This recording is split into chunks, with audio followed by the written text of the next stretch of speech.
have transmigrated into the era of the extreme frozen apocalypse. The inherent strength of this body has reached 1,000 kilograms. I truly believed this was surely the legendary divine physique. That was until I witnessed a woman in our settlement casually lift a massive tree trunk weighing 500 to 600 kilograms. While the physical constitution of the humans here is exceptionally high, the harshness of this world's environment far exceeds my imagination. What I found even more unexpected was that when facing demons and wild beasts, humanity remains pitifully weak. So fragile, in fact, that when a single demon appeared, over 200 people in the settlement were nearly wiped out entirely. In this world, daylight lasts for only 4 hours, and ironically, the day is even colder than the night. Consequently, people usually choose to venture out for labor under the cover of darkness. That night, the father of my predecessor, who is also the leader of the settlement, Jia Ding, returned from a hunt. He arrived at the camp quite early, but he brought with him grave news. Of the 8 small settlements surrounding Hongmu Ridge, 2 were completely annihilated by demons in a single night. This news struck like a thunderbolt, causing the expressions of everyone hiding within the cave to fill with immediate terror. Because we too are one of those small settlements. In other words, once the demons track us down, we will have no power to resist. He claimed that the demons can mimic anyone and are nearly impossible to distinguish from the living. And the moment you place your absolute trust in them, you turn into an immobile stone statue, left to be torn apart at their leisure. Having said this, Jia Ding ordered us to seal the entrance and extinguish the fire within the cave. He explained that the light would attract the demons.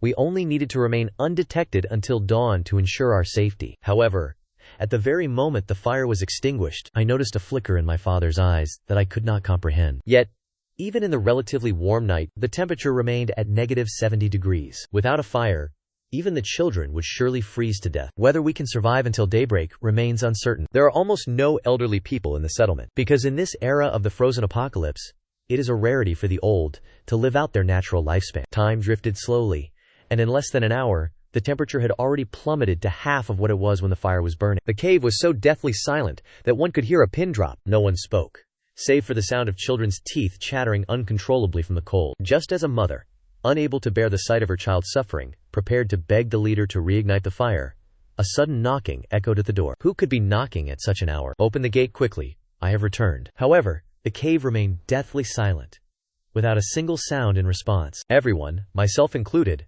shuddered almost simultaneously. Immediately afterward, we all turned to look at the person who had been speaking just moments before. The shock on their faces gradually twisted into thick, palpable terror, for the voice echoing from outside the cave was identical to that of our leader, Ha Din. The one outside is an imposter. It is a demon attempting to trick us into opening the door. Stay silent. These demons fear the torchlight, so we shall not light any fires. If it remains unaware of our presence inside, it will eventually depart. The father inside the cave seemed terrified as well.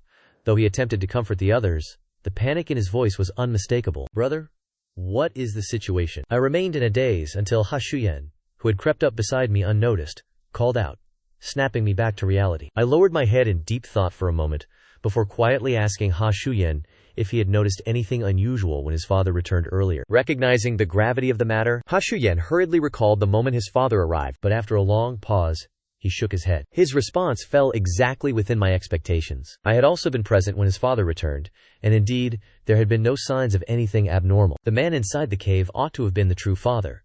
But just as I reached that conclusion, an unexpected turn occurred. Although the man suspected to be the false father outside held a key, the day had not yet broken, and only a sliver of faint light penetrated the gloom. That light illuminated the 2 fathers, while simultaneously revealing the terror etched upon the faces of the crowd. The 2 fathers faced one another.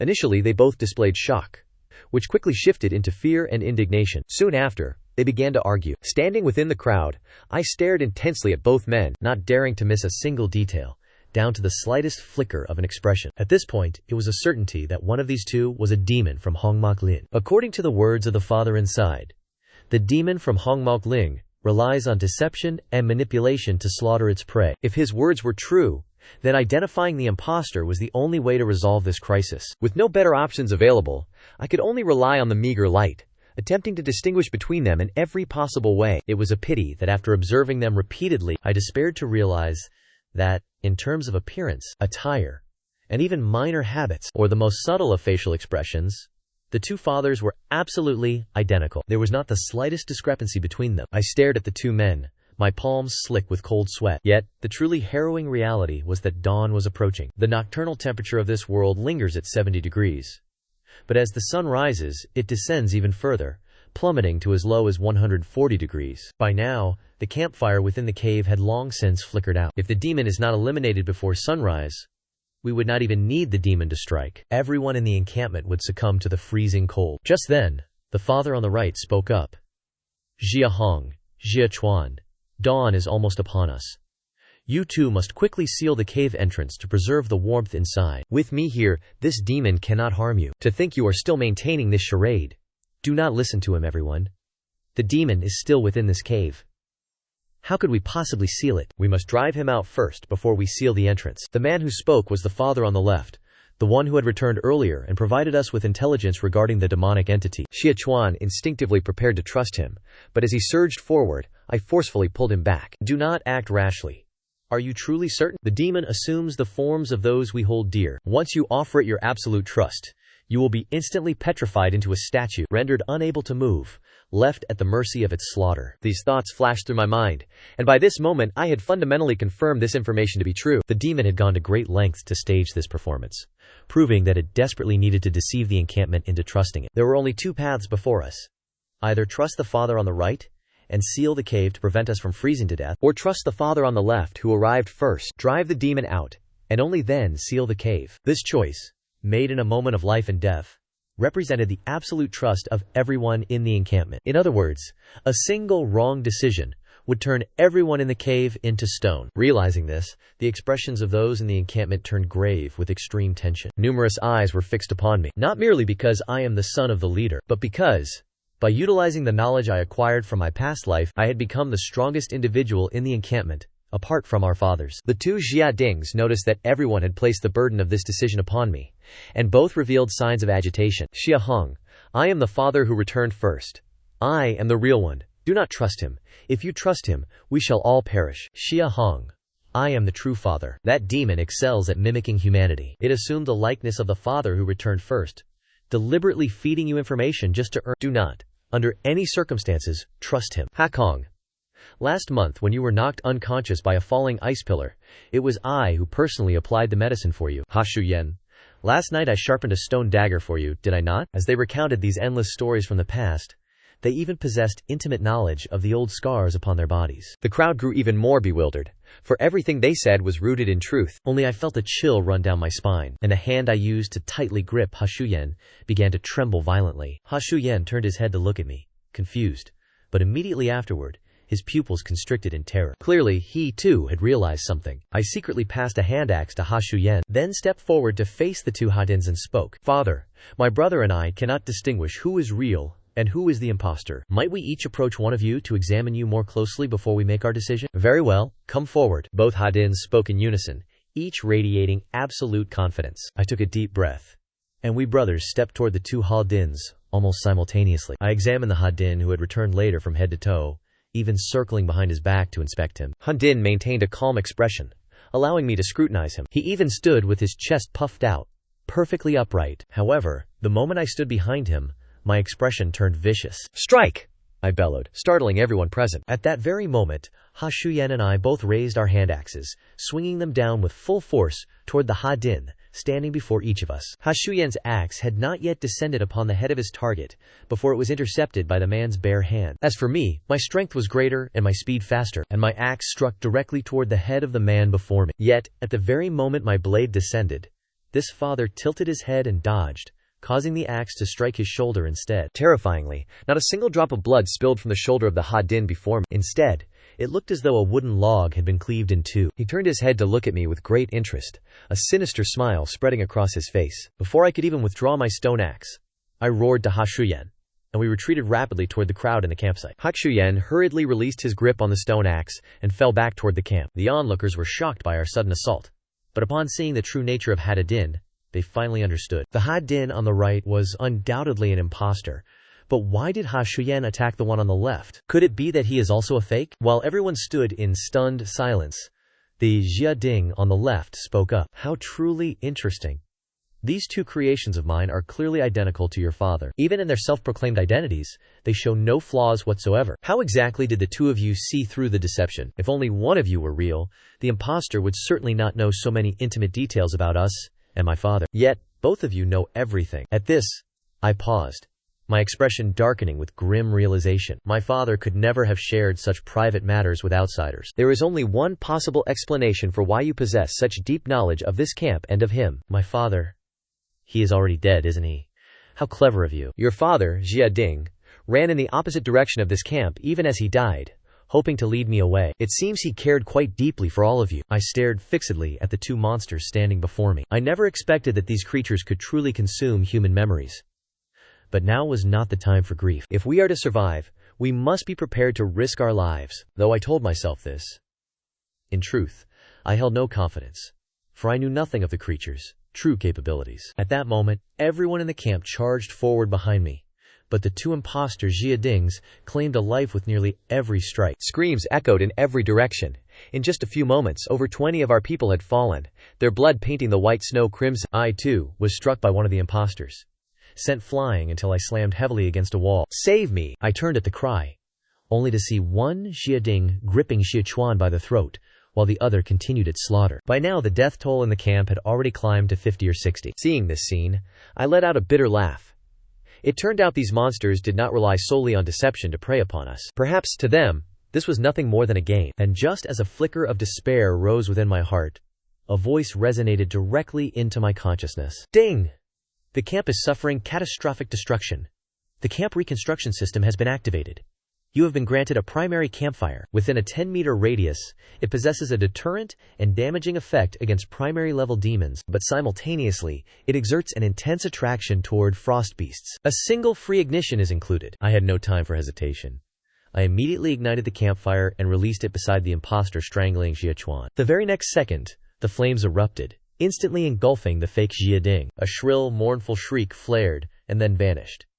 The demon dissolved into a wisp of black smoke and dispersed completely. Seeing the immense power of the system's campfire, I hurriedly signaled those still desperately resisting the remaining demon. The creature pursued, but as it reached the 10-meter mark, it came to an abrupt halt, eyeing the flames with visible dread, yet it seemed unwilling to abandon its pursuit of me. As we continued to feed the fire blazed with increasing intensity, eventually driving the beast toward the cave entrance. It finally retreated in frustration, just before the break of dawn. The aftermath of the calamity within the cave. After the initial grief, every pair of eyes turned toward me. As the son of our former leader, and the strongest individual currently in the settlement, it was expected that I would lead the tribe forward. The demons would likely return, and we had to be prepared. I pondered for a moment before deciding that we would relocate the tribe once night fell. Taking advantage of this idle time, I turned my focus toward the camp system I had recently acquired. Below the description of the small campfire, there were 8 options, all dimmed and grayed out. The other structures required resources beyond mere wood to unlock. Having witnessed the potency of the small campfire,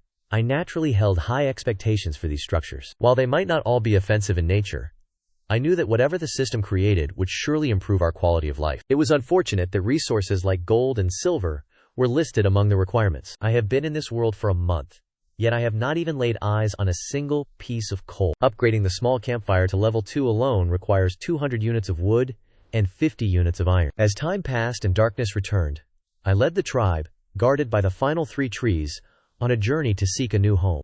At present, I am the only one in the settlement who possesses a strength of 4,000 kilograms, yet in this world, chopping wood requires 5,000 kilograms of force. In the past, all those in the camp who had reached a strength of 5,000 kilograms had formed a hunting and wood-gathering party, but they all vanished along with my father. I fear they have met a tragic end. Our supply of food and firewood has been completely severed. Furthermore, the daytime temperature of this world has plummeted to minus 140 degrees. Without the warmth of a fire, it is certain that many would not survive. These remaining 3 trees would likely last us only 7 days. Not long after, we arrived at another cave, located 2,000 meters away. Upon taking inventory, we discovered that our food supply would only sustain the 100-plus people in the camp for 10 days, and most of it consisted of spirit fruit. We had only 60 kilograms of frost beast meat. This was not merely food.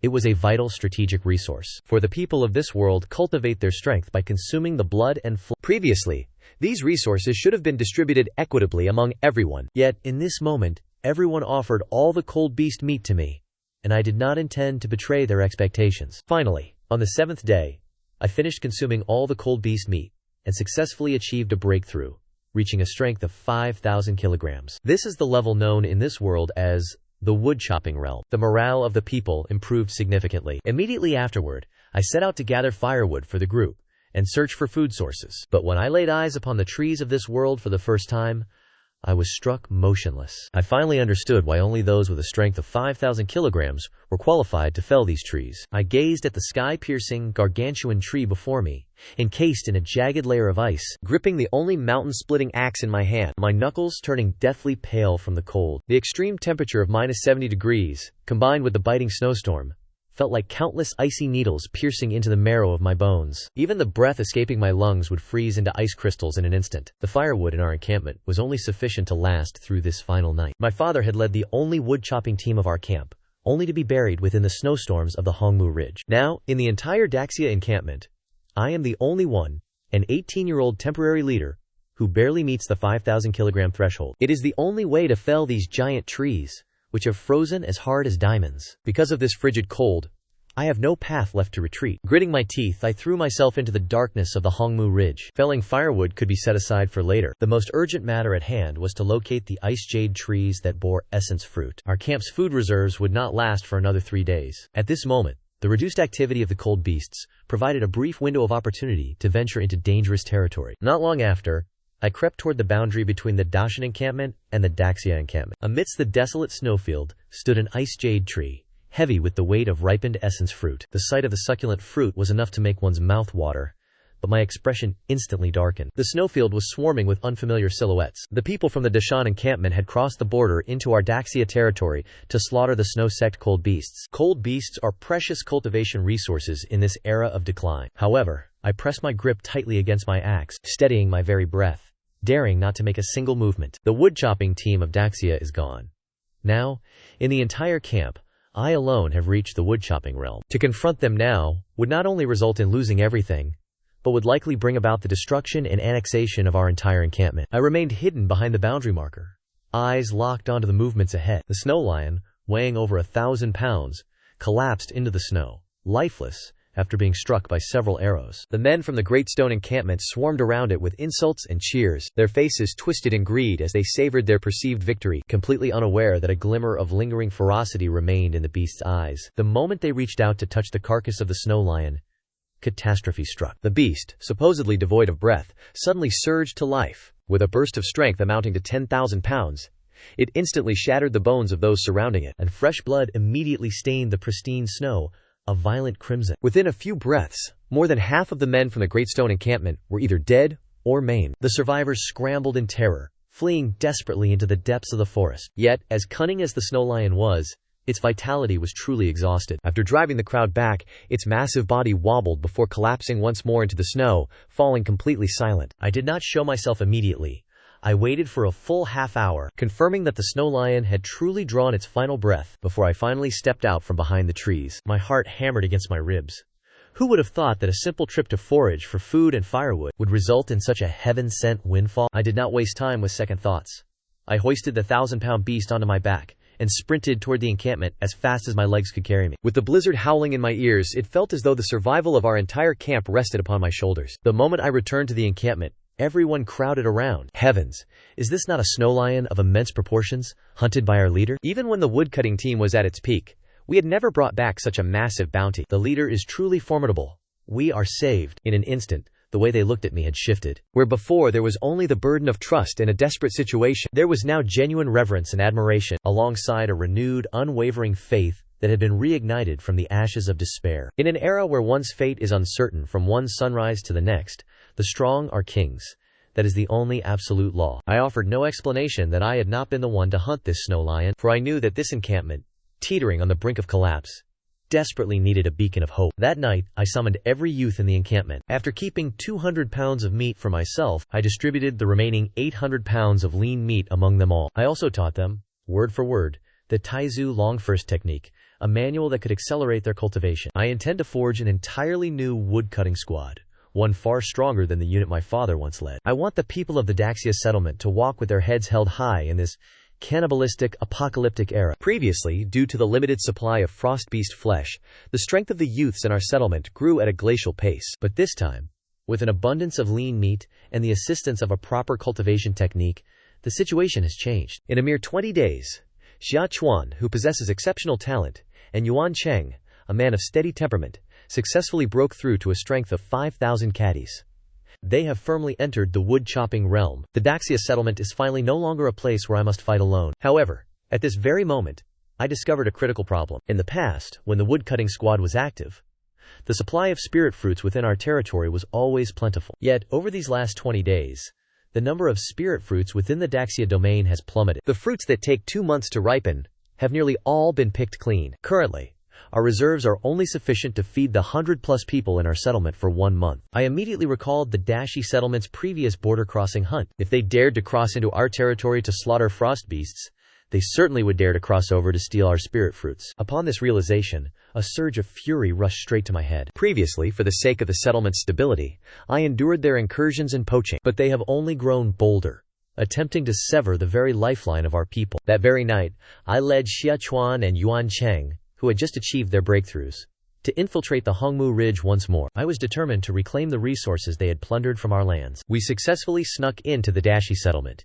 each of us hoisting a sack full of spirit fruits. We were just about to withdraw when we were spotted by a patrol. Fortunately, we were already near the border and, in a heartbeat, retreated back into Daxia territory. Relying on our absolute mastery of the terrain, we easily shook off the pursuing forces. Meanwhile, the patrol unit of the Dashi settlement was thrown into complete chaos. Damn it, the people from the Daxia settlement actually dared to cross the border and steal our spirit fruits. Wait, these men are not part of the old Daxia woodcutting squad. Since when did Daxia produce so many young cultivators in the wood-chopping realm? Where did they obtain the resources for such cultivation? Wait a moment. Some time ago, we were hunting in the Daxia territory. That snow beast had killed several of our wood-chopping realm experts before it finally died. By the time we returned to search for the bodies, do you mean to say that the Dai Ha camp took it? If it wasn't them, then who else could it be? Damn it.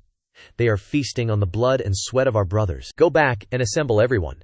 Tomorrow, we march to the Dai Ha camp to demand an explanation. I intend for them to return every last bit of what they've stolen. With interest. At that moment, I had just returned to our encampment, entirely unaware that a storm was already brewing against the Dai Ha camp. I had originally assumed that by relying on the system, I could steadily execute my hunting plans, but I never expected that this very system would nearly cost me my life. Inside the cave at our encampment, my undivided attention was fixed upon the system interface. As I studied the description of the lesser fire beacon, a reckless plan began to take shape in my mind. The lesser fire beacon possesses a powerful ability to attract frost beasts, and these creatures, being solitary by nature, harbor an innate hostility toward their own kind. Once they cross paths, they will fight until one of them is dead. I am well aware of how immense the difficulty is when it comes to hunting frost beasts. Previously, the Daishi camp mobilized an entire team of timber-cutting realm warriors, and at the cost of half their lives, they barely managed to inflict serious injury upon a single snow beast. Yet in the end, all their efforts were in vain. Since we are inherently a level weaker than the Daishi camp, we possess no capability for mining or refining ore. Only by reaching the 10,000 caddy strength of the extreme realm can one shatter the cave floor to extract iron ore. With only the most primitive stone axes and stone spears in our hands, the difficulty of hunting frost beasts increases tenfold or more. Therefore, using the beacon to lure 2 frost beasts into slaughtering each other, allowing me to reap the benefits without lifting a finger, is a plan that, while risky, remains the only viable path to steadily gather resources and rapidly strengthen our encampment. Furthermore, it can be used indefinitely. The following night, I led Xia Chuan and Yuan Cheng to sneak deep into the Hongmu Ridge. I ignited the lesser fire beacon in the middle of a barren, snow-covered clearing, planted it firmly into the ground, and then led the 2 of them to hide high up in an ancient tree, holding our breath as we waited in silence. Over the past 20 days, I have been exhausted from chopping wood everywhere. The amount of wood gathered was just enough to sustain the consumption of the system's small fire. Now that the encampment has 3 timber-cutting realm warriors, the pressure of woodcutting has eased, and we can finally ensure that our clansmen no longer suffer from hunger and cold. An average tree yields 3 units of wood. The system consumes only 2 units of wood per day, and every time 10 units are consumed,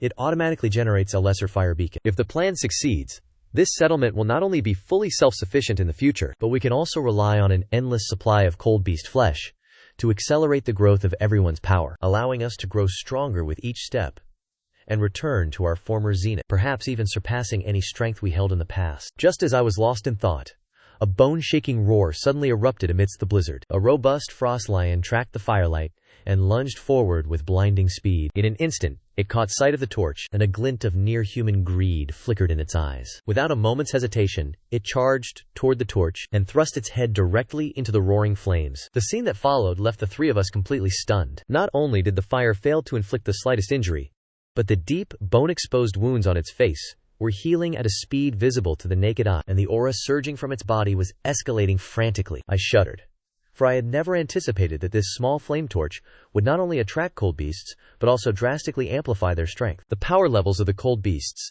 on the outskirts of Hongmu Ridge are usually balanced, but if this frost lion is allowed to continue absorbing the flame, its strength will completely crush its peers. By then, even if other cold beasts appear, the disparity in power will be too great for them to inflict any mutual damage. Just as I feared the plan was doomed to fail, the snowbank behind the frost lion suddenly rose into a large mound, and with the force of a thunderbolt, it lunged toward the unsuspecting frost lion. Suddenly, a ring of sharp thorns erupted from beneath the frost lion's feet, its belly suffering heavy damage from the ambush. The attacker was a bone wolf. The enraged frost lion charged, but the bone wolf, unwilling to engage head-on, burrowed into the snow and darted toward the small flame torch. It intended to seize the torch. Realizing the vital importance of the flame, the frost lion immediately used its fangs to plow through the accumulated snow on the ground, blocking the bone wolf's subterranean escape route. The bone wolf was knocked back, but retaliated with agility, clamping its jaws onto the frost lion's hind leg until the white bone was exposed. A savage, desperate battle ensued until the frost lion collapsed in exhaustion,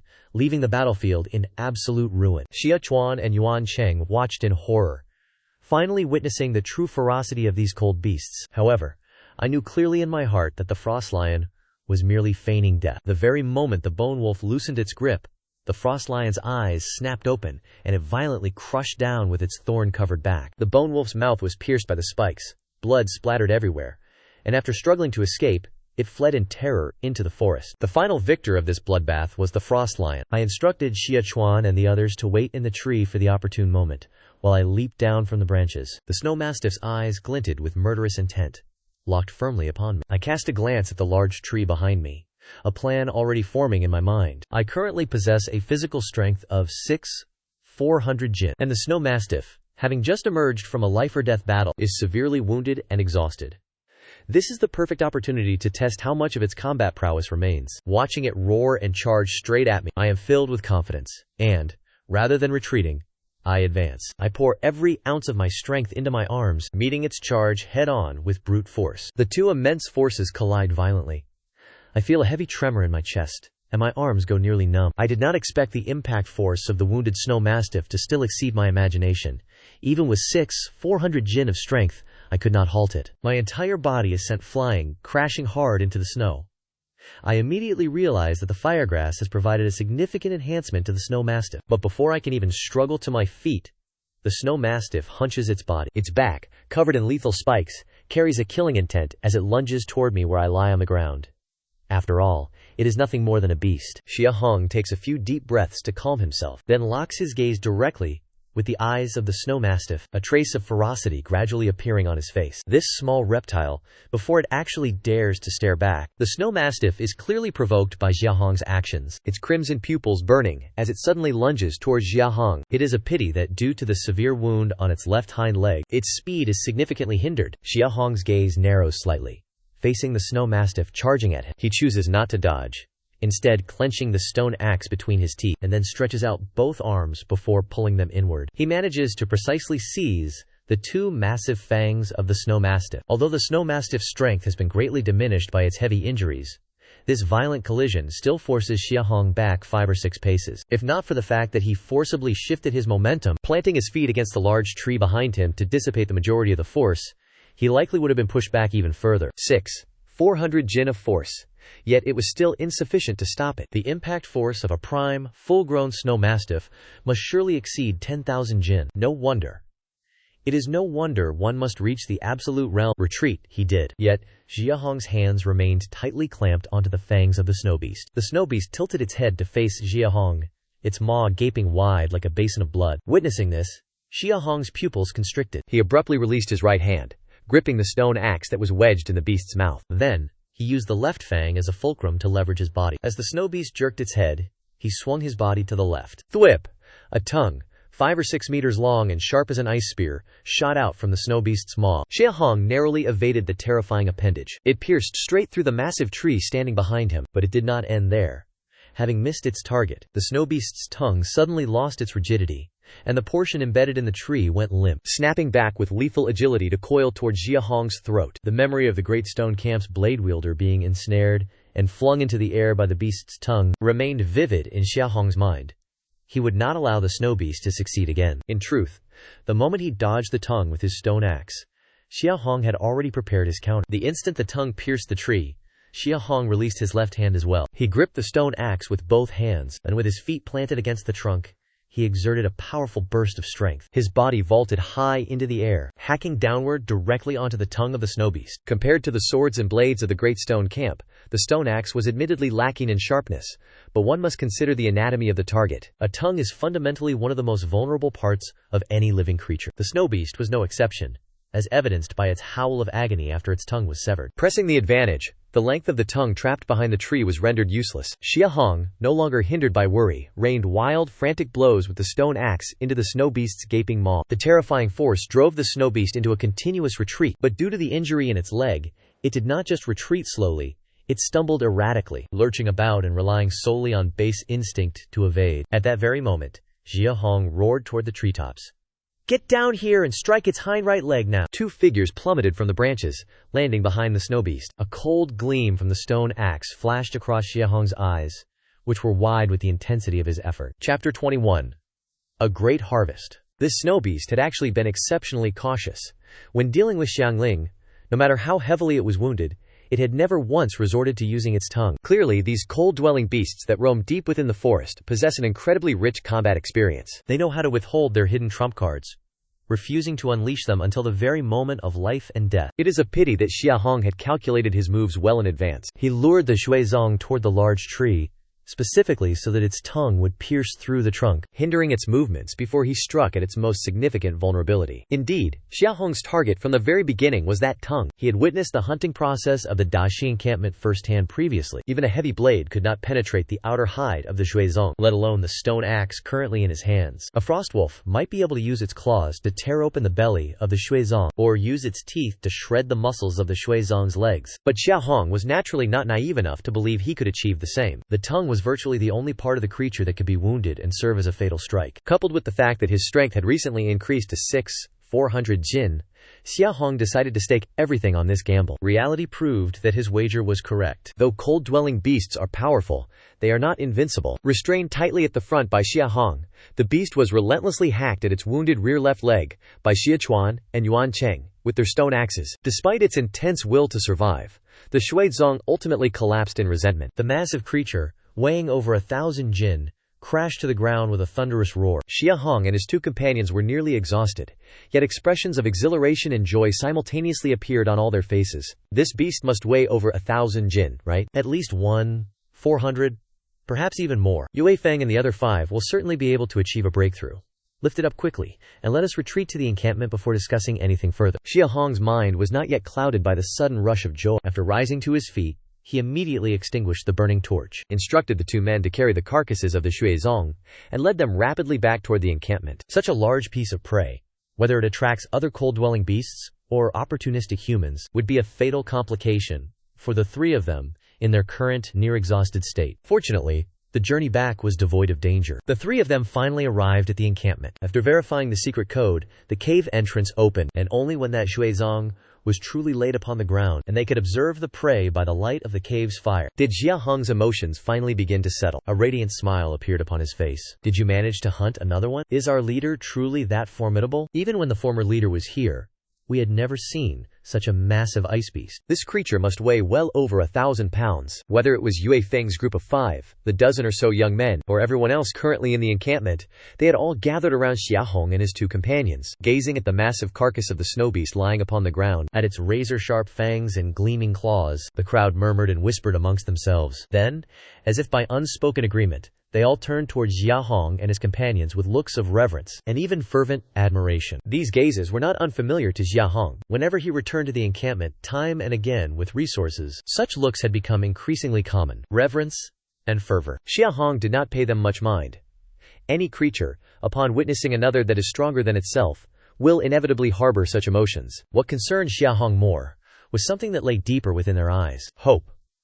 For when men possess hope, they find motivation and the courage to endure. When Xiahong first transmigrated here, he had discovered that the people in the encampment were largely devoid of hope. Even when Jia Ding was still present, while spirit fruits were plentiful in the encampment and warmth was not an issue, not a shred of hope could be seen on the faces of these people. In truth, it was easy to understand. Spirit fruits to fill their bellies, and warmth to stave off the cold.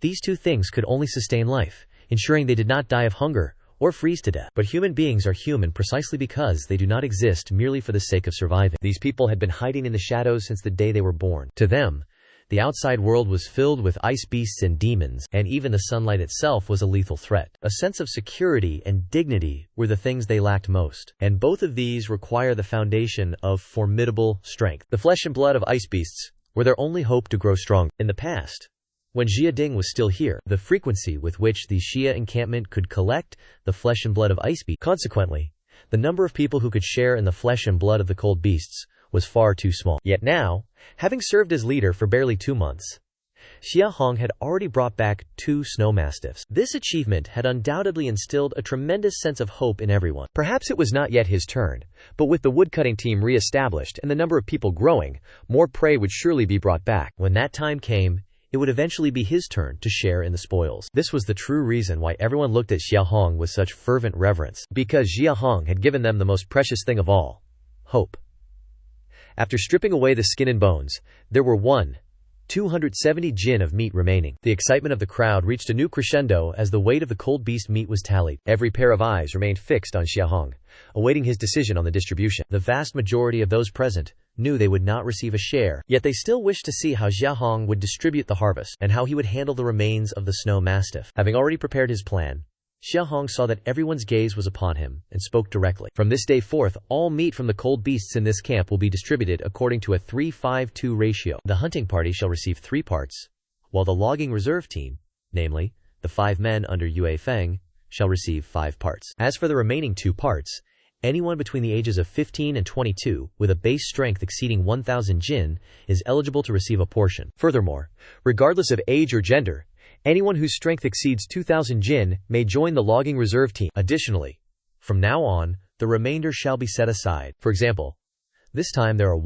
270 jin.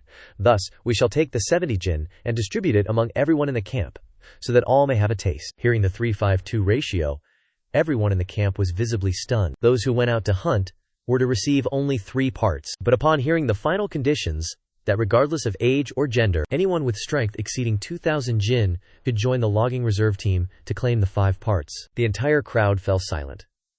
The decision to distribute the remaining 70 jin to everyone in the camp only added to the shock. Those who had assumed they would receive nothing suddenly lifted their heads, staring intently at Xiahong. Does this mean we, too, can join the woodcutting team in the future? Even women are allowed? Did I hear that correctly? Do we truly have a share? Several voices rang out from the crowd.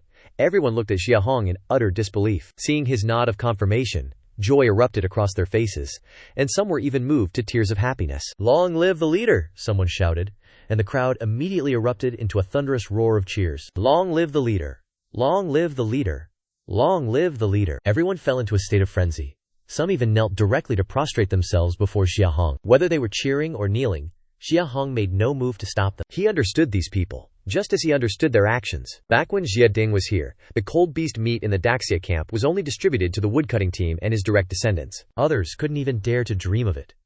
It was not that Jia Ding was short-sighted. He knew that the more combatants who reached the wood-chopping realm, the stronger the camp would be, allowing them to secure more resources. Therefore, enabling as many people as possible to achieve a breakthrough was the way to maximize their collective benefits. Jia Ding understood this principle, but the problem was that he lacked the ability to execute it. Lacking the power to hunt, the path to gathering cold beast meat was, to put it mildly, based on luck. To put it harshly, it was pure folly. In a situation of severe resource scarcity, they could only prioritize the woodcutting team. But things are different now. Xiahong's expression was full of excitement. The greatest harvest of the night was not actually the 1,000 jin snow mastiff. The greatest harvest was the verification that using small fire traps for hunting was a viable strategy. Even though there was a fair amount of luck involved, it was undeniably feasible. Before his strength is sufficient to face low-level cold beasts head-on, possessing a proven, successful hunting method such as this, the importance of it is self-evident. This means that around Hongmu Ridge, the areas suitable for hunting are no longer exclusive to the jogger camp.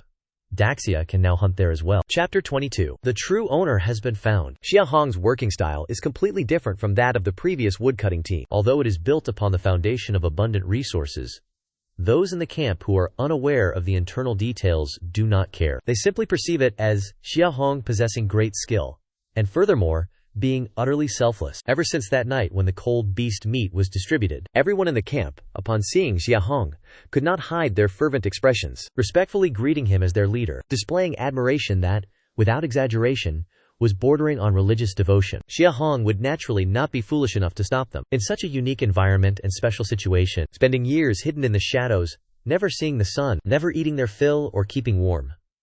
The term extreme despair is barely enough to describe the plight of the people in this camp. In such a world, providing them with a sense of hope is not a bad thing. After all, when people have a source of reliance in their hearts, they naturally have hope. Of course, all of this must be built upon the foundation of a steady supply of cold beast meat. After setting aside 70 jin and dividing the rest by a 3:5:2 ratio, Xia Hong received 120 jin of cold beast meat. At your current rate of cultivation, this supply of meat will only suffice for half a month. Each of Yue Feng's group of 5 will receive 120 jin. Xia Hong made a rough calculation. According to their current progress, the share of meat allocated this time would not be enough for them to achieve a breakthrough. Therefore, there is still a dire shortage of cold beast meat, and the hunt must continue. Fortunately, as long as no unforeseen accidents occur, at the very least, there will be no lack of small fire starters. The gathering of firewood cannot cease. As long as the supply of fire starters remains constant, success in hunting becomes a mere matter of probability. Should they encounter a powerful beast, they must not risk their lives recklessly. As long as they can successfully lure the cold beasts out each time, a harvest is only a matter of time. With the cold beast meat distributed, everyone began to gather around the fire to roast their portions. Before long, the entire cave was filled with the rich, savory aroma of roasting meat. Those in the encampment who had not eaten for a long time, or who had never tasted the meat of a cold beast, displayed expressions of pure ecstasy. Seeing the satisfaction written on everyone's faces, something within Xia Hong's heart was gently stirred. A meal of meat was a triviality in his past life, yet here, it had become a luxury that these people yearned for. In his previous life, while suffering from amyotrophic lateral sclerosis, he had deeply loathed that world, blaming it for its injustice, and ultimately choosing to end his own life. He had felt that the world was unfair, but what of these people in the great Xia encampment? What of the other souls struggling to survive in this terrifying, freezing, apocalyptic world? Do these people find life to be fair? Who are those living in such darkness supposed to blame? Perhaps my arrival in this world is intended as a hope that I might do something for them. Yet just as the great Xia encampment was filled with joy, on the outskirts of Hongmu Ridge, Shi Qing led 12 men from the Dashan woodcutting team, scouring the great Xia territory several times over. His expression grew increasingly grim. After 3 full days, they hadn't even found a single hair of their targets. Do Lao Deng and his lot not need to venture out to forage for food anymore? Xing Dong, possessing a fiery temperament, began to lose his composure after finding nothing through several rounds of searching. Beside him, Wang Ming, gripping his broadsword, furrowed his brows tightly, but after casting a glance toward the eastern side of Hongmu Ridge, he turned to Xin Qing and said, "Big brother, perhaps we should head." As soon as Wang Ming uttered these words, an immediate silence fell over the group. Even Xin Qing did not respond at once, instead falling into deep contemplation. For small, vulnerable settlements such as theirs, a tacit rule was strictly observed. Both sides must maintain the utmost secrecy regarding their locations. In times of severe resource scarcity, the dark side of human nature becomes a truly terrifying prospect. During the early days surrounding Hongmu Ridge, there were dozens of settlements. So long as food was abundant, there was naturally no conflict. But once they could no longer secure spirit fruits or other sources of sustenance, and when they were truly driven to a dead end, it was not beyond the realm of possibility for men to turn to cannibalism. Furthermore, the only individuals permitted to venture outside during the night were those at the woodcutting realm. For a woodcutting practitioner to suddenly infiltrate another settlement would inevitably lead to intense suspicion. Therefore, the smaller and weaker the settlement, the more crucial it was for them to remain concealed from one another. Naturally, as neighbors, the Great Stone and Great Xia settlements were aware of each other's existence. Even with their efforts to remain hidden, they possessed a rough idea of where the other resided, though the exact locations remained obscure. However, if they were to act on Wang Ming's suggestion and charge across the slope to the other side, pinpointing the exact coordinates of the Great Xia settlement, the enmity between the two factions would deepen significantly. A single misstep could easily escalate into an irreconcilable blood feud. It is unnecessary. Elder Ding has helped us in the past. I have no genuine desire to cause him harm. We need only teach them a lesson so they cease their petty harassment. Xin Qing shook his head, rejecting Wang Ming's proposal. They were both small settlements, and while competition existed, in the end, they were all merely desperate souls, striving to survive. He was naturally incensed that the Great Xia had gained the upper hand regarding that snow-sect beast. But in fairness, the other party had never directly harmed them. Moreover, there had been times in the past when their hunting parties were short-handed, and Jia Ding had offered his assistance. There was no need to force a confrontation. Look, there are people over there. Could that be Elder Ding? While he was deep in thought, Xingdong suddenly pointed toward the depths of the forest. Shi Qing and the others followed his gaze. Indeed, deep within the woods a dozen figures were slowly making their way toward them. Xin Qing, being an archer, possessed exceptional eyesight. He quickly identified 13 individuals in total, and the woodcutting team from the Great Xia settlement, including Xia Ding, numbered exactly 13. After carefully observing the stature of the leader, Xin Qing confirmed it was indeed Elder Ding. At last we have found them. Follow me. We have finally cornered our mark. Xingdong, Wang Ming, and several others immediately followed behind Xin Qing. It was indeed Xia Ding. Upon catching sight of the man leading the group, it was unmistakably Xia Ding, the very man behind the death of their 3 brothers days ago, not to mention the incident where the snow mastiff was snatched right from under their noses. These 2 grievances flared up in the hearts of the Great Stone Camp members, igniting a fury that burned within each of them. Old Ding, we have been neighbors for so many years, yet you dared to betray me. Unlike the somewhat civil tone of Xin Qing's accusation, Xingdong and Wang Ming were far from polite. Their words were downright aggressive. Xia Ding, tell us how much meat is left from that snow mastiff. Hand it all over to me immediately, or do not blame the arrows in my hands for lacking eyes. We lost 3 of our brothers. You didn't even offer a single word of greeting before making off with the snow mastiff. If you do not provide an explanation today, do not think about leaving this place. However, the moment the 3 men finished speaking, neither Xia Ding nor the men behind him showed the slightest reaction. They simply stood there, staring blankly at them. After a long moment, a smile slowly formed on Xia Ding's face, though to the men of the Great Stone Camp, this expression appeared utterly bizarre. The smile looked ordinary enough, yet it seemed as if a man with uncoordinated features was struggling to force it into existence. Shi Qing furrowed his brows. Before he could speak, his younger brother, Xingdong, could no longer contain his temper, and stepped forward. He cursed aloud. Who exactly are you smiling at? Are you deaf? Yet, even after being berated, Xia Ding's group remained completely unresponsive. Observing the stiff expression on Xia Ding's face, and the 12 woodcutting team members standing in the shadows behind him, Xin Qing instinctively sensed that something was deeply wrong. Suddenly, the sharp, shrill whistle of a 4-whorled silver needle tore through the air. Shi Qing's expression shifted violently, his body lunging backward in a desperate retreat as he simultaneously drew his bow and roared at his men. Something is wrong. Fall back at once. However, it was already too late. The 3 men who were slowest to retreat suddenly went slack, standing motionless in their tracks. Upon closer inspection, their pupils had already begun to dilate and lose focus. Between their eyebrows a tiny crimson dot had appeared. From these dots, fresh blood slowly trickled out, and the 3 corpses collapsed heavily to the ground. Shi Qing and his men were struck with absolute terror. Chapter 23. You have targeted the wrong person. How could Xia Ding's strength possibly be this formidable? Although Xin Qing was terrified to the core, his reactions remained sharp. Seeing the 13 men from the Xia Ding faction scattering to pursue them, he immediately ordered a counterattack. Xingdong moved to the left to find cover. Wang Ming led his team to intercept the pursuers. The pursuit speed of Xia Ding's group was relentless. Furthermore, having already lost 3 of their own, there were only 10 men remaining, and if they continued to flee, they would only grant the enemy the opportunity to eliminate them one by one. The members of the dashi camp coordinated with great synergy. The moment they received the command, they ceased their flight. Wang Ming gripped his broadsword and led 7 men behind him to turn and face their attackers. Shi Qing and Shi Dong quickly ascended a large tree, one taking the left and the other the right, with the master leading the frontal assault. The 2 Shi Qing and Shi Dong remained hidden in the shadows, providing support with their archery. This had always been the consistent combat formation of the dashi camp. On the other side, Wang Ming, leading his 7 men, stood firm before Xia Ding's 13. Casting a cold, fleeting glance at the 3 corpses on the ground. Wang Ming's grip on his blade tightened, as if that small physical gesture could provide a shred of security. Even now, they could not comprehend how the 3 men on the ground had met their end. Xia Ding had clearly not moved, and the 12 men behind him had remained equally still. From where, then, did that shrill, needle-like whistle that tore through the wind originate. Whenever that sound rang out, those 3 men would fall as if cursed, meeting a sudden death. Furthermore, since when had Jia Ding become so formidable? Uncertainty breeds a fear of slaughter, yet it can simultaneously ignite a desperate, ferocious will to survive. Seemingly realizing that their situation was dire, Wang Ming let out a roar. The fear within his heart transformed into a maddened rage, and he swung his blade, charging headlong toward Jia Ding. As the warrior whose strength was second only to Xin Qing and Xin Dong in the camp, the momentum of Wang Ming's desperate strike was undeniably powerful. Swish!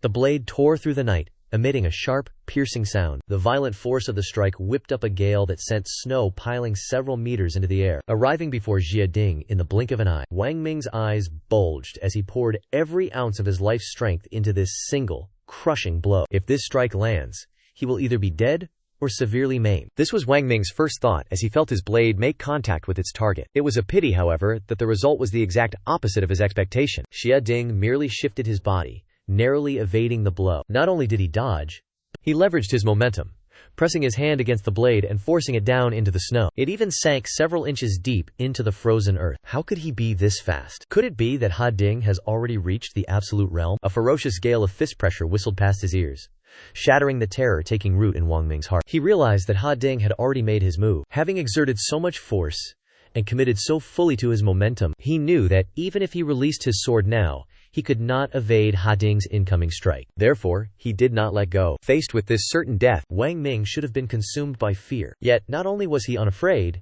but a triumphant smile curled upon his lips. The sound of arrows piercing the air erupted from the large tree where Xin Qing and Xin Dong had been concealed. 2 successive volleys, totaling 4 arrows, were screaming toward this position. The target was clearly Ha Ding. The trajectory of those arrows was calculated with lethal precision. The first 2 arrows were aimed directly at Ha Ding's left hand, pressed against the sword, and his right fist, which was driving toward Wang Ming. The 2 trailing arrows flew straight toward his face. Having collaborated with the Xin brothers for many years, the synergy between the 3 had reached a level where words or even eye contact were unnecessary. Wang Ming had charged forward head-on, never intending to inflict harm upon Ha Ding. He was merely creating an opening for Xi Qing and Xi Dong. Never did he anticipate that Ha Ding's speed would be so immense. Not only did he effortlessly avoid the blade, but he had also swiftly suppressed Wang Ming's weapon. While the suppression was successful, it simultaneously restricted Ha Ding's own mobility. The arrows had nearly sealed off every path for Ha Ding. Even if he retreated now, he might avoid the 2 arrows aimed at his hands, but the 2 targeting his face were impossible to dodge. However, the scene that followed left everyone standing in stunned silence. Ha Ding did not evade. Instead, his fist struck forward with even greater ferocity. Clang, clang, clang, clang. All 4 iron-tipped arrows struck their intended targets. In fact, regarding the 2 arrows from the second volley, one struck Ha Ding squarely in the right eye, embedding itself at least several centimeters deep. Boom! Even so, the fierce, unyielding fist of Jia Ding struck Wang Ming squarely. Wang Ming did not even have time to turn his head before his body was launched like a cannonball into the snowbank behind him, carving a deep trail through the drift. He possessed the strength of the wood-severing realm and a sturdy physical body. Although his head was not shattered by the blow, it was buried deep into the ground. A lethal strike. Wang Ming perished instantly, while Jia Ding, with 4 arrows protruding from his body, acted as if he had suffered no harm at all. First he stood up, then he turned his head, his left eye, the one not pierced by an arrow, cutting through the darkness, staring fixedly at the 2 large trees hidden in the background, the grotesque smile on his face remaining ever present. Whether it was the 7 individuals locked in a chaotic melee, or Xin Qing and Xin Dong hiding in the large tree behind them, everyone was now seized by absolute terror. Flee! That is not Jia Ding. It is the demon of Hongmu Ridge. At this point, if Xin Qing failed to realize the truth, his time as a leader had been wasted. He screamed in horror, drawing his bow and nocking an arrow, unleashing all 8 arrows from his wooden quiver in a single breath. His target was not Jia Ding, but the 7 members of the woodcutting team who were still entangled in combat. On the other side, Xin Dong did the same. The 7 members of the woodcutting team were already in a state of mental disarray due to the word demon uttered by Xin Qing, but because they were being held back, they could not withdraw in the immediate moment. Now, aided by more than a dozen sharp arrows, the 7 men believed they could make a clean escape, and took advantage of the arrows flying toward their pursuers to turn and flee. However, much like Wang Ming's fate just moments ago, not a single one of those Daxia woodcutting team members dodged the incoming arrows. They allowed the arrows to strike their bodies, continuing their pursuit with complete disregard for their own lives. Some were struck in the chest, the immense kinetic force of the arrows punching straight through them. Those who were only struck in the limbs found their movements slowed by only the slightest margin. The 2 who were slowest among the 7 were overtaken immediately. Forget about resisting. Before they could even turn around, they were hacked into a pulp of flesh by the stone axes of the wooden figures behind them. The 5 who had escaped looked back at this scene and did not dare to slow their pace underfoot even for a second, sprinting rapidly toward the rear, desperately following in the footsteps of Xin Qing and Xin Dong. However, that Jia Ding clearly had no intention of sparing them. The 13 figures, with arrows embedded all over their bodies, moved with agility, pursuing them from behind. Jia Ding led the charge, the arrow embedded in his right eye, trembling with the rhythm of his sprint. The sight was bone-chilling. Do not run toward the base. If we lead them there, we will all surely perish. Although they were fleeing in a pathetic state, Xin Qing had not completely lost his senses. He led Xin Dong and the 5 remaining men, deliberately fleeing in the direction opposite to their base camp. Whiz! A sharp, piercing sound sliced through the air. Shi Qing's expression shifted to one of pure terror. This was the second time. How could he not recognize that sound? It was the very same noise that had rung out just before the other 3 men perished so inexplicably. What in the world was that thing? Consumed by a burning anxiety, Shi Qing frantically scanned his surroundings, forcing himself to remain calm to locate the source of the sound. Suddenly, a tiny yet elongated glimmer of light pierced his pupils from directly ahead. Xin Qing, who was sprinting for his life, abruptly ducked his head, shouting a warning to those behind him. "Get down! There is something ahead!" Xing Dong, who was nearest to him, was the first to drop low. Of the 5 men following, 3 others also lowered their heads. Only the final 2, whether through failing to hear the command or simply reacting too slowly, remained upright. Without ducking, they charged headlong forward. Though no obstacle was visible to the naked eye, those last 2 men met the same fate as the 3 before them. Their bodies suddenly stiffened, and strange, crimson spots appeared between their brows. Fresh blood began to spill from those marks, and both men collapsed to the ground simultaneously. Xin Qing's heart, even as he fled in a frenzy, felt as if it were bleeding. Days ago, while hunting that snow-maned beast, he had already lost 3 men, including his own brother. And now, 8 more had perished. The great stone woodcutting team had once numbered 16.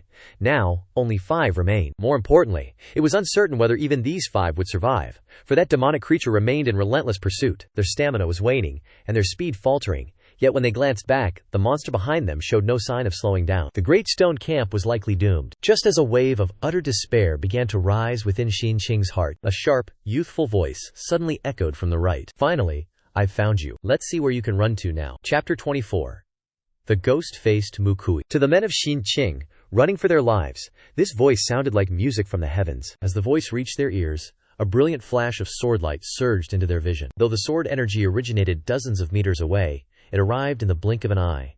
The swordlight tore through the air, emitting a sharp whistle that bore witness to its lethal sharpness. Both sight and sound were but a fleeting blur. The blade, resembling a streak of silver silk, descended in the blink of an eye. The strike was blindingly fast.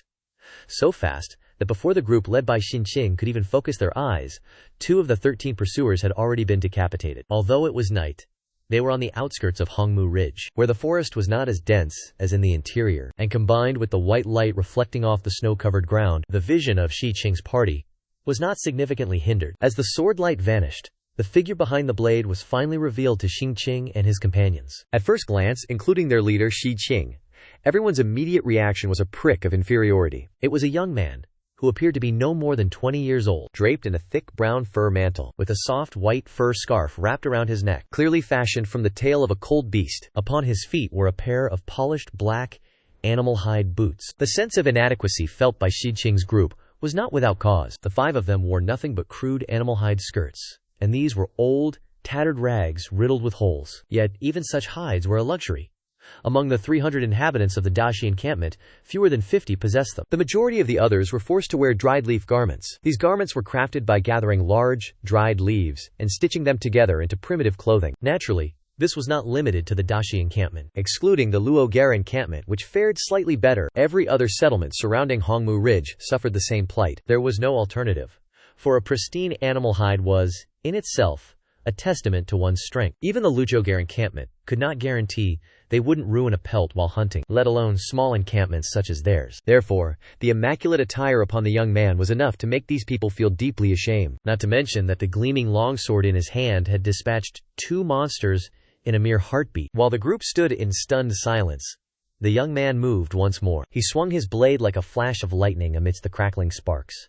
The biting wind tore through the darkness, carving 7 or 8 arcs of swordlight into the air. With the ease of one chopping vegetables, he severed the heads of all 10 remaining monsters trailing behind Jiading, recalling their own miserable retreat from the monsters, and contrasting it with the young man's leisurely, effortless slaughter. The stark disparity only deepened the sense of inferiority within the 5 men. After beheading the creatures, the youth did not immediately strike at Jiading, but instead observed him with calm indifference, and spoke slowly.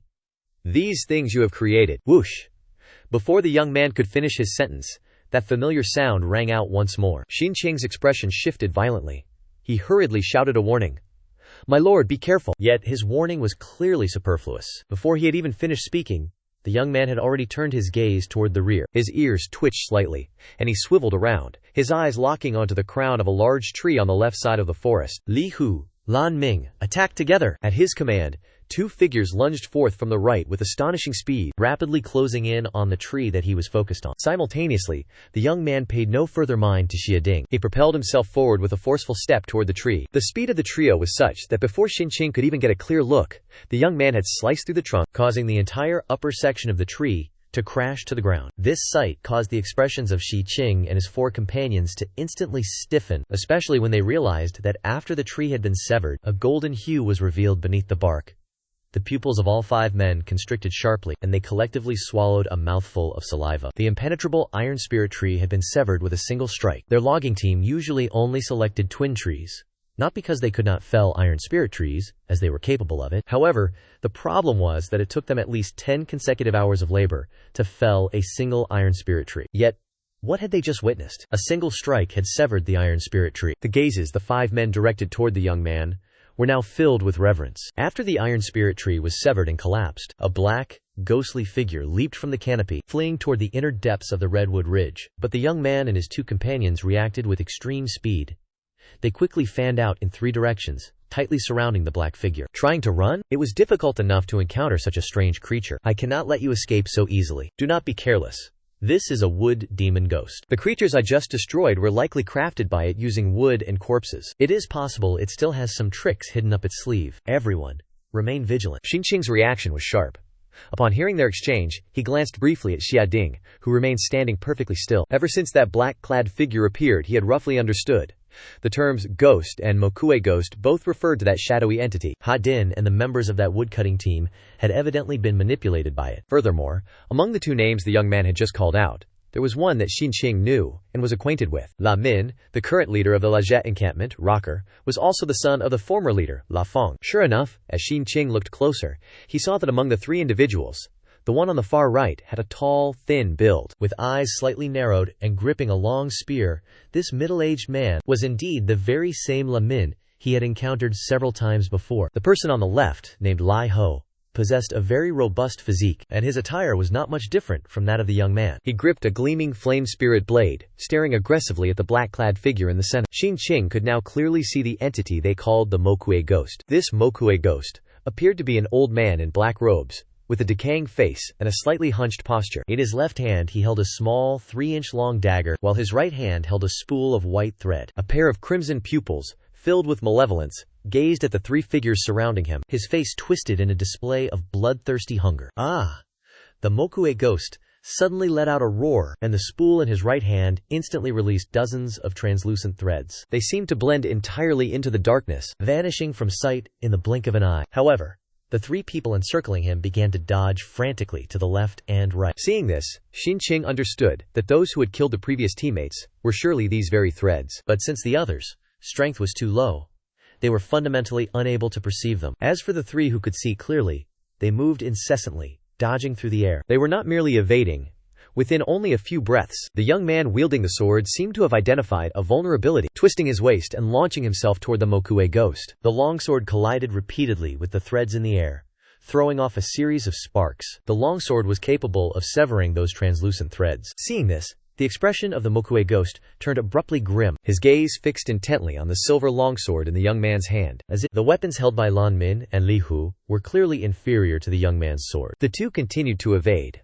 Although they were closing in on the wood demon, their speed was too sluggish, and the young man had already swung his sword toward the creature. The 2 were still several meters away, yet even before they could reach their target, the strength of that young man seemed so formidable that it defied reason. The long sword swept across the air, carrying icy beams of swordlight that nearly struck the wood demon. Although it retreated with immense speed, the sword strikes, relentless as a raging storm, pursued it closely. The young man's sword momentum surged like waves, crashing one after another. In a mere instant he had forced the wood demon back against a massive tree. At that same moment, Li Hu and Lan Ming finally broke through the dense blockade of vines and arrived behind the young man. The three seized the perfect opportunity, launching a coordinated attack from the high, middle, and low flanks to seal off every path of retreat for the wood demon. The long sword swept high, the spear lunged toward the center, and the broadsword cleaved downward. Under the combined assault from all three directions, the wood demon had no way left to dodge. Chapter 25. Ma-Ao Mountain 9 Towns. Lan Min's spear, being the longest, was the first to strike the wood demon. However, that razor-sharp spear tip came to a sudden halt upon piercing the wood demon's chest, unable to advance even an inch further. Yet no look of surprise crossed Lan Min's face. It was clear he knew he could not penetrate the creature's physical defenses. Simultaneously, the blade of Li Hu's fire-imbued saber struck the wood demon's legs with a resounding clang. Regrettably, the strike produced nothing more than a dry, metallic ring upon impact. Only at the very end, as the long sword was about to graze its body, did a look of genuine apprehension finally appear on the wood demon's face. First, it turned its head to dodge. Then its right fingers twitched slightly. Boom! A deafening sound, enough to shake the heavens and earth, erupted. The tree closest to the fore began to tremble violently. Then it suddenly uprooted itself from the earth, as if it possessed a life of its own. Branches began to move like human limbs, and shortly after, a second tree, followed by the third, all the way to the eighth tree nearby, surged with life. They all tore themselves from the ground, using their branches to anchor into the soil, leveraging their strength to rapidly close in and surround the group. 8 trees, with thousands of branches and twigs coiling like serpents or monsters, reached toward the 3 men. Their speed was immense, leaving virtually no gaps behind, tightly encircling the 3 without a single sliver of space for escape. A moment ago, they were the ones surrounding the wood demon. Yet, in the blink of an eye, the roles of hunter and prey had completely reversed. Lam Min's expression betrayed a flicker of panic. Li Hu, however, remained composed, shifting his gaze toward the young man wielding the sword, awaiting his command. Getting entangled would be troublesome. It is better to destroy these trees first. Following the young man's instruction, Lam Ming and Li Hu immediately took action. One swung a long spear, sweeping and thrusting, while the other brandished a massive saber, hacking left and right. In an instant, countless vines and branches were severed in succession. The young man leading the group was even more formidable. Amid the dance of his blade, he did not merely slice through the vines and foliage, but even the main trunks of 3 or 4 large trees were directly cleaved in two by his strikes. However, the young man furrowed his brows, sensing something amiss, and swiftly turned his gaze toward the spot where the wood demon had previously stood. His complexion darkened instantly. Damnation! The wood demon has vanished without a trace. We have been deceived. These trees were not yet refined into puppets. As if to confirm his suspicion, the trees that had been lashing out in a frenzy suddenly lost all signs of sentience. All the vines, secondary branches, and leaves fell away, and the trunks collapsed to the ground. Seeing Lamin heave a sigh of relief, after escaping the entrapment, the young man let out a cold, cynical laugh and remarked, "Leader Lei, do not celebrate too soon. To be able to command 8 large trees simultaneously, this monster is likely not far from reaching the mid-tier level. Once it achieves a breakthrough, there will be no safe haven left for any of your encampments within Redwood Ridge." Hearing this, Lamin's expression immediately became tense and troubled. He was just about to respond when, from the other side, Xinqing led 4 others sprinting toward them, coming to a halt before the trio. The 5 men prostrated themselves directly upon the ground. "I, Xinqing of the Great Stone Encampment, offer my humble gratitude to the 2 lords and leader Lai. This debt of life shall be engraved upon our hearts forever." Lamin, though he had no heart for pleasantries at that moment, still held a favorable impression of Xi Qing, so he stepped forward to help him up, saying softly, "Leader Xi is too polite. I was no match for that monster myself. If you wish to offer thanks, offer them to these 2 lords from the North Ridge encampment." Remembering that Xi Qing did not yet know who they were, he made the introductions. "This is Lord Yang Ning, and this is Lord Li He, both from the North Ridge encampment." Upon hearing the name of this unfamiliar encampment, Xi Qing felt a moment of confusion, yet he led his 4 men to quickly change their stance and bow. He kowtowed 3 times before Yang Ning and Li Hu, although he had already guessed Lam Min's status beneath these 2. Hearing Lam Min address them as "my lords" at this moment, Vach Than could not help but feel a deep sense of shock within his heart. Lamin was the leader of the Lakash encampment, the only medium-sized encampment in the vicinity of Hongmok Linge, and furthermore, the strongest expert at the Earth Realm. Yet, even he addressed them as "my lords." Then, What level of status must the basic society encampment, where Yang Ning and Li Hu resided, truly hold? A large encampment? A colossal encampment? Due to his limited knowledge, only these two possibilities could manifest in Thashthan's mind. In reality, neither the five of them nor Lamin had noticed. When the word encampment was mentioned, the brows of Yang Ning and Li Hu twitched almost imperceptibly, and a flicker of disdain clearly crossed their faces, but as if they could not be bothered, the two chose not to offer any explanation. My two lords, Laming, wishes to inquire about that Marik Kwe beast. Why do you refer to it as a monstrosity? What is it that it truly seeks? Why is it said that if it achieves a breakthrough to the final stage, our encampments around Hongmok Ling will have no path to survival? I implore you two to enlighten me. After helping Thakhthan and his companions rise, Laming could finally no longer contain the bewilderment in his heart. His questions caused both Yang Ning and Li Hu to slightly knit their brows. Li Hu shook his head and spoke with a tone of contempt. I truly do not know how you people have managed to survive in the frozen abyss for so long while remaining so ignorant. Yang Ning cast his gaze around at everyone present, including Laminch, observing the animal hide garments they wore, and a flash of empathy crossed his eyes. He let out a sigh. Living in an environment like this, it is not your fault. The term, frozen abyss. This is the first time you have heard it, is it not? Lamin, Thakhthan, and the others all nodded faintly. They had indeed never heard of the frozen abyss. Bing Yuan was truly a name they were hearing for the first time. Yang Ning and Li Hu exchanged glances, their eyes revealing that the realization was exactly as they had expected. Bing Yuan is the name bestowed upon this world by the great Lord Yang Zun, signifying the abyss of ice. This name has gained universal recognition among all humanity within the 9 towns south of the Mor Ao mountain range. You must all engrave these 2 words deeply into your minds hereafter. Whenever the name Yang Zun was mentioned, both Yang Ning and Li Hu displayed expressions of profound reverence upon their faces, bordering on veneration. It was truly telling that men of such immense strength would show such demeanor. Within the hearts of Laming and Shi Qing, astonishment was quickly overtaken by intense curiosity. They longed to inquire about the man referred to as Yang. No, that is not correct. Laming had originally intended to ask about matters concerning Yang Zun, specifically regarding the Mo Ao Mountains and the 9 towns. But as soon as he uttered the syllable Yang, the sudden, piercing glares from Yang Ning and Li Hu forced him to swallow his words, causing him to hastily shift his question toward the Mo Ako range and the 9 towns instead. To omit the prefix Great Lord and address him by his given name is a capital offense in Bing Yuan. Considering your ignorance and insignificance, I shall show mercy this time. Should anyone dare to repeat this transgression in the future, do not blame me for showing no mercy. To omit the prefix Great Lord and speak his name directly is a death sentence. Laming trembled slightly, clearly sensing the murderous intent in Yang Ning's voice, and hastily bowed to express his gratitude. It was this humble one's rashness and ignorance. I beg for the Lord's forgiveness. Seeing his apology, Yang Ning chose not to pursue the matter further, and continued. The Mo Ao mountain range is the largest range in the south of Bing Yuan. No one knows the full extent of its length, and currently, we only know that all our human settlements reside to its south. As for the 9 towns, upon mentioning the 9 towns, Yang Ning paused for a moment, lowering his head to look at Laming, with a smirk playing on his lips. They refer to the 9 largest settlements situated south of the Mo Ao range, collectively known as the 9 towns. The 9 largest settlements? Laming, Xinqing, and the others wore expressions of sheer astonishment. Finally, Laming probed tentatively. Could it be that these 9 settlements are massive encampments, each with a population exceeding 5,000? Haha.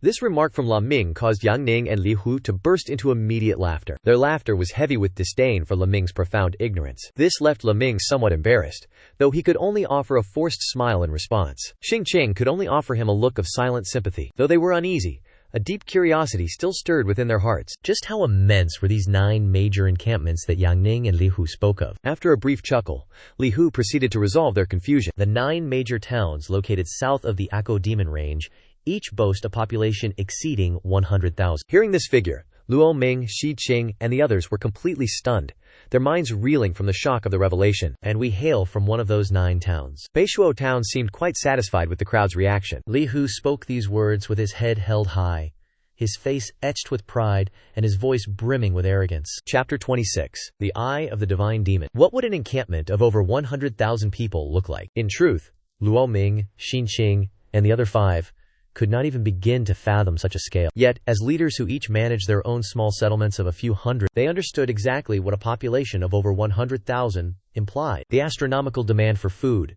the immense security costs, and the staggering amount of frigid beast flesh required to sustain them. That cannot be right. In a place where humanity cannot see the light, could a cavern large enough to house 100,000 people even exist? Xin Qing could not suppress his deepest doubt, and finally voiced it aloud. Humanity cannot face the light. They must hide. Is it truly possible to find a cavern of such magnitude? Do not speak of ice to a summer insect. Do not speak of the sea to a frog in a well. Both Yang Ning and Li Hu had these very thoughts crossing their minds. They shook their heads slightly. Not all of humanity is condemned to live in the shadows. One day, if any of you are fortunate enough to earn the qualifications to join Beishuo Town, you will understand. Yang Ning paused for a moment before muttering to himself. Though, for people like you, that possibility is essentially non-existent. Hearing this, the expressions of Luo Ming, Xin Qing, and the others darkened considerably. Compared to Shi Qing, Luo Ming understood the weight of Yang Ning's words far better. The Luo Gis encampment was the only mid-sized settlement in the vicinity of the Redwood Ridge. The other 8 encampments had previously approached him, expressing their desire to merge, but he dared not accept.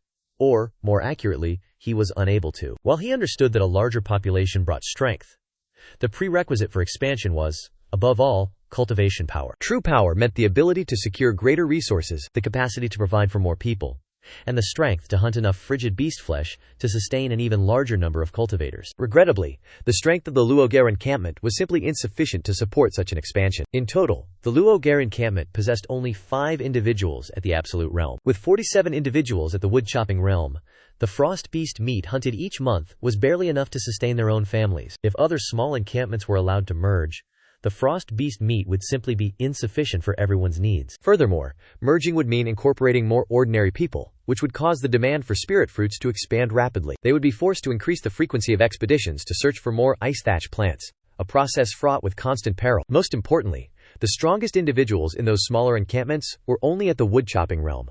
They lacked the capacity to hunt effectively. In other words, their integration would not only fail to improve hunting capabilities, but would also strain the encampment's existing supply of frost beast meat. Therefore, when other encampments proposed a merger, not only La Ming, but nearly everyone in the Lakach encampment rejected the idea. Thus, the fundamental rule is that one must possess sufficient strength before expanding, and then leverage the advantage of a larger population to cultivate even more powerful cultivators. Only through such a cycle can an encampment grow progressively stronger and larger. Blind expansion would only turn the encampment into a bloated burden, eventually leading to internal strife and mutual slaughter, even if they were not first decimated by frost beasts and specters. Following this logic, although Zhenbei Shuo, which the 2 men mentioned, has a population exceeding 100,000, they certainly would not accept outsiders indiscriminately. The qualifications they spoke of must be extremely rigorous. As for Thach Than, there was no need to even consider it. Even though La Min possessed the strength of the Absolute Realm, the 2 men, Yang Ning and his companion,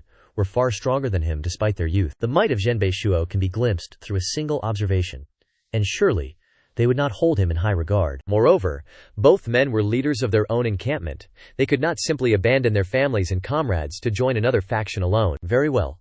Speaking so much to you all is futile. Leader Lei, were you not asking about that wood ghost previously? I shall explain it to you all now. Seeing that Yang Ning was prepared to discuss the topic of specters, La Min and Thach Than immediately pricked up their ears to listen. A long time ago, the ice abyss was not as it is today. Back then, the day was not limited to 12 hours, and the temperatures were not as frigid as they are now. Among the frost beasts, the vast majority were neither as cunning nor as powerful as they have become, let alone devouring humans. At that time, nearly 99% of frost beasts were merely prey for our kind. And those specters that haunt us now did not exist then. During that era, regardless of whether it was day or night, humanity could roam and operate freely. Legend has it that the ice abyss of that time experienced 4 seasons, with alternating heat and cold and a temperate climate. In those days, humanity wielded all as the rightful sovereign of Bing Yuan. In those days, the land was fertile, capable of cultivation in every corner, with an abundance of grain that could never be exhausted. Life, in terms of food, clothing, housing, and travel, was perfect. Humanity lived in peace and contentment, and civilization flourished. In that era, one did not merely speak of 10,000 people.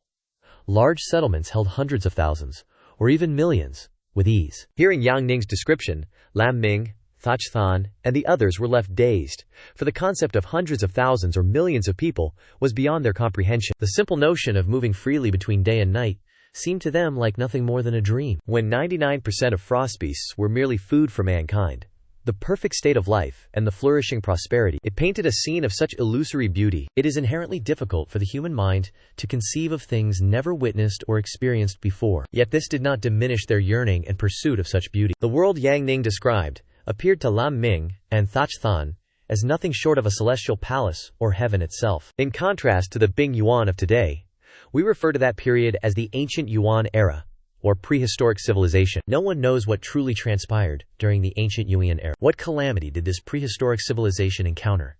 And why has our world withered into its current state? Some legends claim that humanity angered the gods, bringing divine retribution upon the ancient Yuan. Others suggest that humanity itself committed transgressions they ought not to have, leading to the emergence of frost beasts and malevolent spirits, until eventually, both the climate and the passage of time were irrevocably altered. The specific cause remains unknown to all. But one thing is certain. Ever since the collapse of the ancient Yuan civilization, malevolent spirits and frost beasts have become humanity's eternal nightmare. Although this passage was merely a premise, Yang Ning delivered it with profound emotion. It was clear that even he harbored an intense admiration for the ancient Jungian era, a time he had never even experienced. Where, in truth, do these malevolent spirits originate? Even now, no one is certain, but it is undeniable that they all trace their roots back to the ancient Jungian era, because only through them can we uncover the lingering evidence of the ancient Jungian's existence. Malevolent spirits are classified into 5 forms: appearance, eye, strength, soul, and demon. The appearance ghost is one such manifestation. They are the remnants of professional craftsmen who possessed supreme artistry during the ancient Jungian era. Their bizarre predilections for slaughter are manifold, and their methods of killing are infinitely shifting and unpredictable. Just like the wood puppet ghost that has recently emerged in Hongmu Ridge, which must surely be a puppet master from the ancient Yuan era. He excels at the crafting and manipulation of various puppets. His penchant is to carve wooden, human-shaped puppets to simulate humanity, thereby deceiving the trust of others, all the while lurking in the shadows, controlling these dolls to commit murder. Reaching this point, Yang Ning paused for a moment, then added, "All these demons evolve through the relentless act of slaughter. Let us continue to use this wood puppet demon as an example. The puppets it currently fashions can only manifest power at the wood-chopping realm. However, as it claims more lives, both the demon itself and the puppets it creates will grow increasingly powerful. In the northern wasteland, we once hunted a mid-extreme level shape-shifting demon. We dubbed it the artisan demon. It wielded a pair of shears capable of rending dozens of absolute realm experts into fragments in a mere heartbeat. It also possessed a needle and thread, with which it once stitched shut the 7 orifices of a frost-resistant realm expert right before my eyes. Within moments, that expert of the frost-resistant realm had suffocated to death." The frost-resistant realm. Hearing these words for the first time, though Lan Ming and Xi Qing had harbored some suspicions, their faces still betrayed deep bewilderment. Above the absolute realm lies the frost-resistant realm. It is named as such because those who reach this level of cultivation can withstand the brutal chill of the daylight to venture out and operate. Chapter 27. Leap in Progress. Ice Abyss. Ancient Abyss Era, Prehistoric Civilization, Demon Range, 9-Quake Humanity, 5 Types of Demons, and the Limitations of Frost-Resistant Realm Experts. For decades, the group led by Lan Ming and Xin Qing had lived exclusively in Redwood Ridge, never once setting foot beyond its borders, nor having any opportunity to interact with the outside world. Yang Ning's words undoubtedly broadened their horizons. Yet simultaneously, they ignited a profound sense of dread. All 5 types of demons instinctively evolve through the act of killing, and even a mid-extreme level demon is a threat that a frost-resistant realm expert cannot easily suppress. If that escaped, wood puppet demon were truly allowed to evolve to the mid-extreme level, there would be no salvation for humanity surrounding Redwood Ridge. People like them would undoubtedly face certain death. Lan Ming's expression shifted erratically, and after standing rooted to the spot for a long time, he finally gritted his teeth, kneeling directly before Yang Ning and his companion to plead. "Two honorable masters, relying solely on the settlements around Redwood Ridge, for us to deal with such a demon, it is an absolute impossibility. I implore you both, out of mercy for our shared humanity, to extend your grace and assist us. As long as that demon can be eradicated, whatever you desire, provided it is within our power to obtain, everything is negotiable." Standing nearby, Xi Qing observed the scene and realized that Luo Ming was seeking a path of survival for all the encampments surrounding Hongmu Ridge, and he immediately knelt down alongside the 4 men behind him. Hearing their plea, Yang Ning and Li Hu exchanged glances, a shared smile appearing on both their faces. Yet they quickly composed themselves, and Yang Ning stepped forward to help Luo Ming to his feet. To be perfectly honest, Leader Luo, Li Hu, and I are scouts for the Beishuo Imperial Army. We were dispatched under orders to map the region surrounding Beishuo. It was merely by chance that we arrived at this Hongmu Ridge. Since we are both of the human race, our meeting is a matter of fate. We will not stand idly by and watch. However, you have all witnessed the strength of this wood ghost demon. It is not only formidable, but also exceedingly cunning. Without a foolproof strategy, Eliminating it is an impossible task. Therefore, we are willing to assist you, but you must agree to one condition. As long as we can destroy that demon, I am prepared to agree to any condition you set. Leader Luo is truly a straightforward man. Then I shall be blunt. From this moment forth, your Lejeune encampment and all surrounding settlements must act under our command. What say you? Luo Ming's heart skipped a beat, but his expression remained steady as he quickly replied, I can guarantee the support of the Lejeune encampment, but as for the others, at this point, he turned to look at Xin Qing. Standing to the side, Xi Qing had weighed the pros and cons the moment he heard Yang Ning's demand, and seeing Luo Ming look toward him, he quickly nodded and said, the Dashi encampment will have no objections either. If that demon is not destroyed, none of us shall survive. Luo Ming cast a look of gratitude toward Xin Qing, then turned back to Yang Ning to continue. Apart from our two factions, there are 5 other encampments. I shall go to each one of them myself. I believe that once the stakes are made clear, they will not refuse. Leader Luo. Xin Qing was stunned upon hearing these words. Luo Ming was equally taken aback. There were originally 9 encampments scattered throughout Hongmu Ridge. Not long ago, Ti Feng and his clan were annihilated by that wood spirit demon. With 7 remaining, if you exclude the 2 of them, there should rightfully be 5 encampments left. Xin Qing raised a hand and pointed toward the corpses scattered not far away. Upon seeing the bodies, Luo Ming immediately understood. 4 encampments.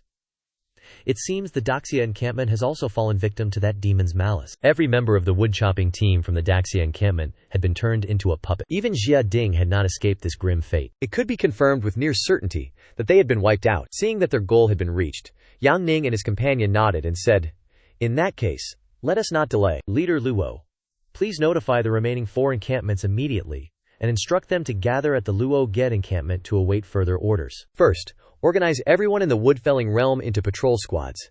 10 days from now, we will begin scouring the forest for that creature. Luo Ming nodded in obedience and invited Yang Ning and his companion to return to the Luo Ge encampment to rest. Xin Qing needed to return to his own encampment to settle matters. He arranged to meet Luo Ge at Hongmu Ridge in 3 days before departing. The judgment made by Luo Ming and Xi Qing regarding the fall of the Daxia encampment was not without foundation. Small encampments lacked the capability to hunt, and to survive, they required 2 things: spirit fruits and firewood. To lack either would be fatal. To be precise, wood was actually even more vital than spirit fruits. If you run out of spirit fruits, you can endure the hunger for a few days, but if you run out of wood, you will not survive the night, let alone the day. Thus, the importance of the wood-chopping team was self-evident. Jia Ding and every member of the wood-chopping team under his command were dead. Therefore, even if the people of the Daxia encampment had not perished at the hands of the demon, they would have likely frozen to death long ago. Naturally, the only 2 individuals left out of this assessment were the variable, Xia Hong, and his group. The Daxia encampment had not only avoided extinction, but they were actually thriving better than before. To describe their current state as leaps and bounds of progress compared to the past would not be an exaggeration. I have achieved a breakthrough as well. Returning empty-handed that night,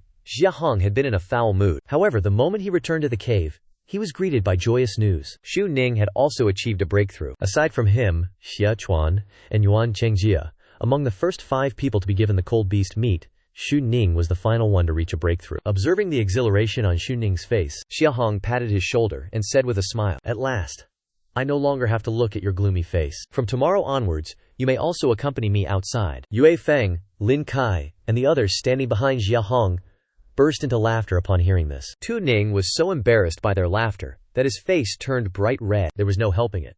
Among the 5 of them, Yue Feng had achieved his breakthrough the earliest, followed by Lin Kai, Chu Peng, and Ru Yang. Seeing that everyone else in his group had already gone out with Xia Hong, returning each night with a tree harvested and occasionally bringing back prey, while he remained unable to achieve his own breakthrough, he naturally felt a growing sense of anxiety. Consequently, for several days, he had worn a look of despondency, burying himself solely in his cultivation. Leader, I feel deeply ashamed.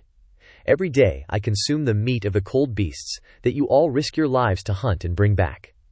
Not only can I offer no assistance, but I am also unable to break through to the wood-chopping realm, making me nothing more than a useless burden. Fortunately, now that I have achieved my breakthrough, I can finally contribute. Upon hearing these words, Xia Hong raised an eyebrow slightly. Are you implying that, excluding the 8 of us in the wood-cutting team, everyone else in the camp who has not reached the wood-chopping realm is merely a useless burden? Tu Ning was stunned by this question. Without waiting for a response, Xia Hong turned to look at Xia Chuan, Yuan Cheng, and Yu Feng standing behind him, and continued, Do you all think the same? Everyone could detect the displeasure in Xia Hong's tone, so they exchanged glances. No one spoke, choosing to answer the question with silence. It was not just them who held this view. Everyone in the camp thought the same. Those unable to break through to the wood-chopping realm could not venture outside, nor could they contribute even a fraction of resources to the camp, yet they continued to consume the essence fruits and firewood that the others brought back. If that does not constitute a burden, then what does? Currently, even the cold beast meat they brought back was being divided among them. Since the first time Jia Hong successfully hunted using the small fireball, he had subsequently performed the feat 4 more times, yielding 3 snow mastiffs and 1 bone wolf, totaling nearly 5,000 caddies of cold beast meat. Yet, Xia Hong had not altered the camp's distribution rules, maintaining the 3-5-2 ratio as before. This had begun to breed resentment within their hearts. The silence from the crowd was deafening. Ha Hong understood perfectly what they were thinking. He had already intended to address this matter within the next few days. With the opportunity now presented, he naturally had no desire to let it pass. Xuan, a few days ago you mentioned it was time to change the distribution rules for the meat. Now, tell me, how do you propose we divide it? Upon hearing this, Ha Xuan, Vienthua, and the others realized that Ha Hong might indeed be willing to revise the rules, and their eyes lit up with anticipation. Chapter 28. Merely surviving is not enough. Brother!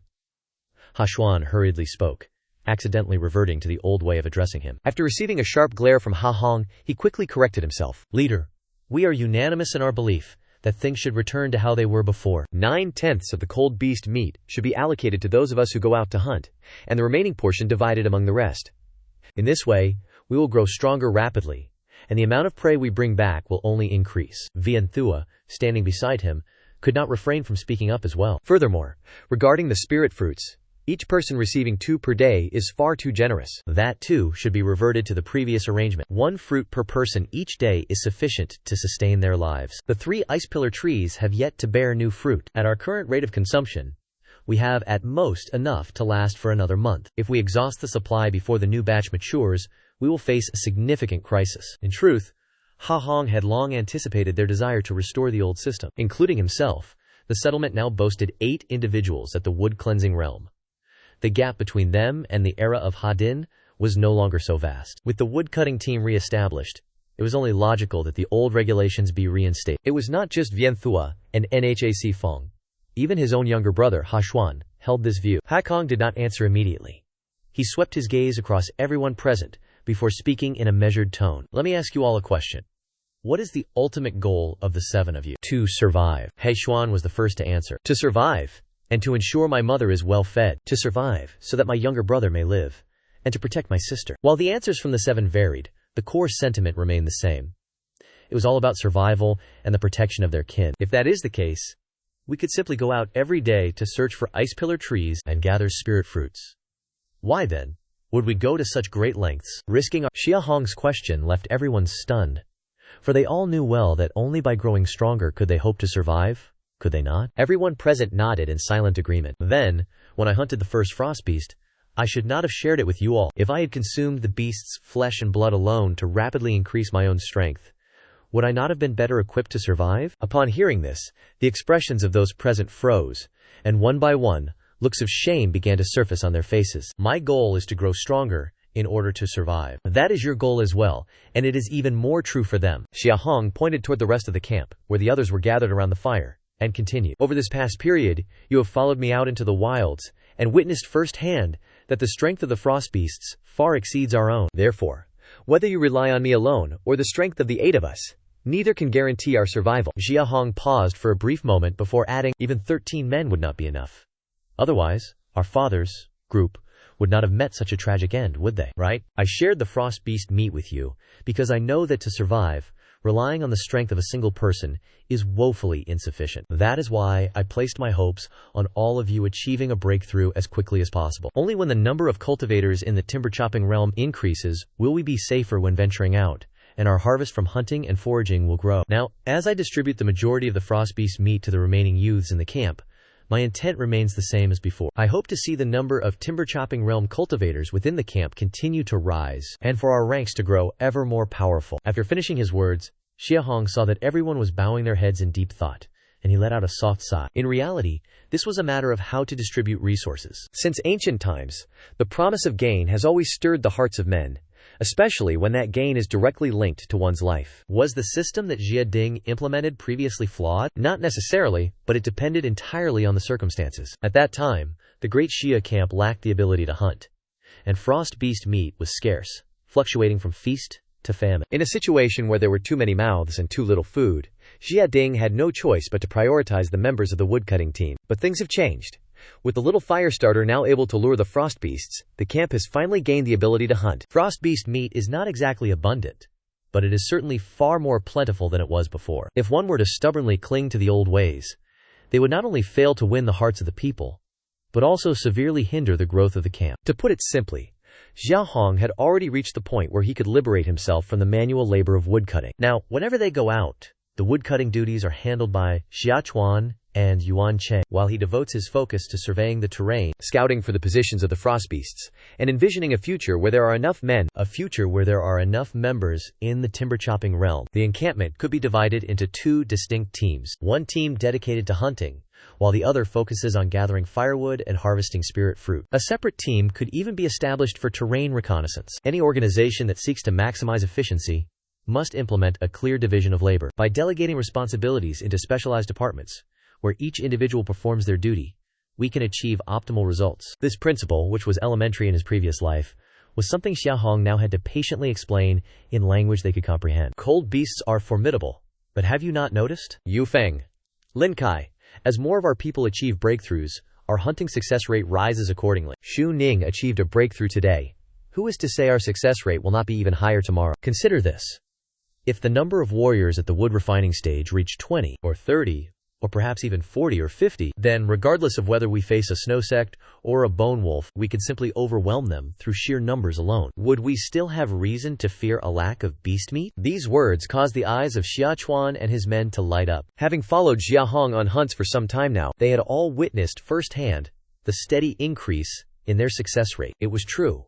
The greater their numbers, the higher their chances of victory. In particular, Xia Hong's claim that 40 or 50 men could crush a beast through numbers alone left them deep in thought. The only beasts they had encountered thus far were the snow sect and the bone wolf. While these two species are limited in variety, they had become intimately familiar with their behaviors and strength. The snow sect possesses immense power, yet it peaks at roughly 10,000 jin. The bone wolf's advantage lies in its speed, though its raw power is unremarkable. Following Xia Hong's logic, if they truly possessed 40 or 50 warriors at the wood refining stage, confronting these beasts head-on would be of no consequence. And what I am about to say now, all of you must commit to memory. Xia Hong stood up, gesturing toward those gathered around the fire. In a low, resonant voice, he continued, "You all claimed earlier that you wish to protect your loved ones, your younger brothers, your sisters, or your mothers. That is noble.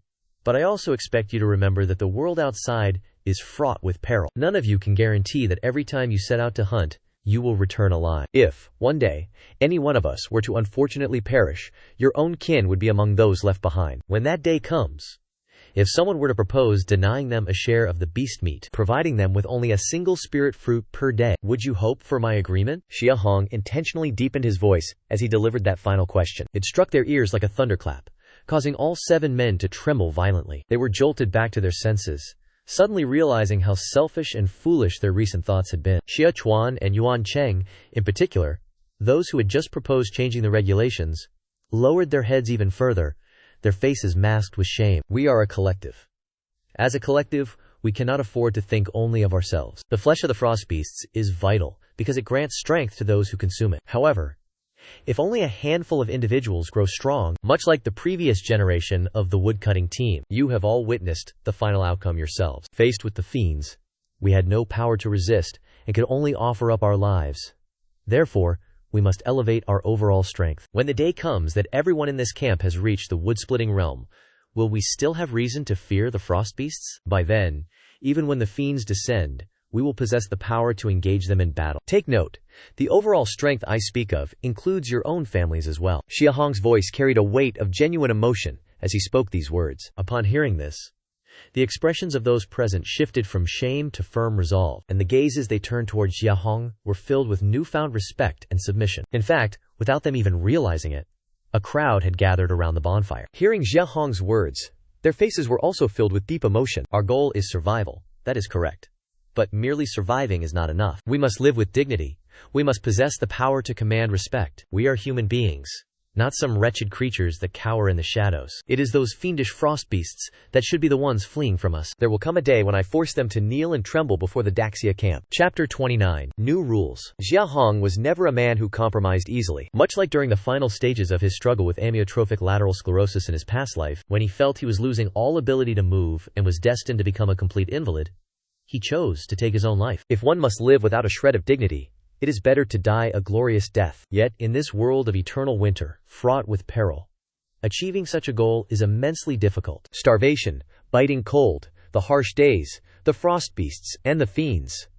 Any one of these elements could claim countless lives. Relying on his strength only through unity, and by pooling the strength of the many, can that objective be achieved with the greatest speed and efficacy? This is the deepest realization Jia Hong has attained since his transmigration into this world. Jia Hong believes that as human beings, everyone craves a life of dignity and respect. This is the most fundamental and innate desire, deep within the human heart, without exception. He feels this way, as do Jia Chuan, Yuan Cheng, Yue Feng, and the others at the Daxia encampment, and the meat of the frost beast is the very passport to that life of dignity. Before the distribution of the frost beast meat, the atmosphere at the encampment was perpetually deathly whenever Jia Hong returned. Excluding the few who possessed the meat to facilitate their cultivation, the rest simply lay listless beside the fires. But ever since Jia Hong shared the frost beast meat, they have changed. Almost everyone, once sated, seeks an opportunity to hone their skills, hoping to increase their strength, to join the reserve logging team, so that they, too, may be granted a portion of the frost beast meat. The sudden eruption of vitality among these people made Jia Hong realize that deep down,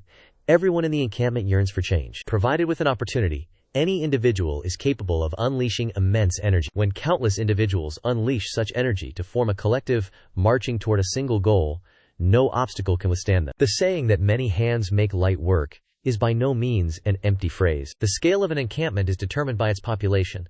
That is the most evident proof of its strength. Every encampment understands that increasing their population is the only path to greater power. Yet due to constraints in resources and capability, they remain unable to achieve it. But now, the Daxia encampment can achieve this by relying on the exotic medicinal formulas provided by the system. Naturally, Jia Hong cannot afford to cling stubbornly to antiquated rules. By setting aside personal interests and sharing the frost beast meat to increase the core force of the encampment, he can recruit more people to expand the encampment's scale, and through this cycle, forge the optimal path for the encampment's development. Xia Chuan and Yuan Cheng are not fools, but due to the limitations of their past knowledge and experience, their vision is inevitably narrow. Furthermore, the allure of personal gain has always been a powerful temptation. Letting go of personal interests is never a simple task. Fortunately, Jia Hong has paved the way by setting an example for them. From the moment Xia Ding and the logging team met with disaster, the frost beast meat that Jia Hong brought back was shared with them, which is why Jia Hong now possesses the authority to command them to do the same. In reality, Jia Hong could easily exert authoritarian power. He is confident that under his compulsory orders, whether it be Jia Chuan, Yuan Cheng, or Yue Feng, in fact, no one else within the encampment would have dared to oppose him. With his current prestige, he was entirely capable of forcing his will upon them, yet he chose not to do so, opting instead to appeal to logic and moral principles to persuade Xia Chuan and the others. Dismantling an old system to establish a new one is a simple matter, but ensuring that everyone truly understands the principles behind it, allowing the system to function as intended, and encouraging everyone to become guardians of this new order is far from an easy task. The ultimate purpose of any system is the regulation and development of the organization. If the implementation of this new order were to cause Jia Chuan, Yuan Cheng, and their peers to harbor resentment toward the others in the camp, or lead to internal conflict, it would completely defeat that purpose. Recently, Jia Hong had clearly sensed that the group led by Jia Chuan, the very first to achieve a breakthrough into the wood-severing realm, had developed prejudices against the others, and were indeed steering toward a state of discord. This was precisely why Jia Hong patiently explained his reasoning to them in great detail. He laid out exactly what benefits this would bring, both to them and to the encampment as a whole. After Jia Hong clarified the pros and cons, seeing that Jia Chuan and Yuan Cheng had fallen into deep contemplation, he remained silent, choosing not to disturb them. He waited for them to thoroughly process his words. After a long moment, Yuan Cheng was the first to raise his head. "Leader, I understand now.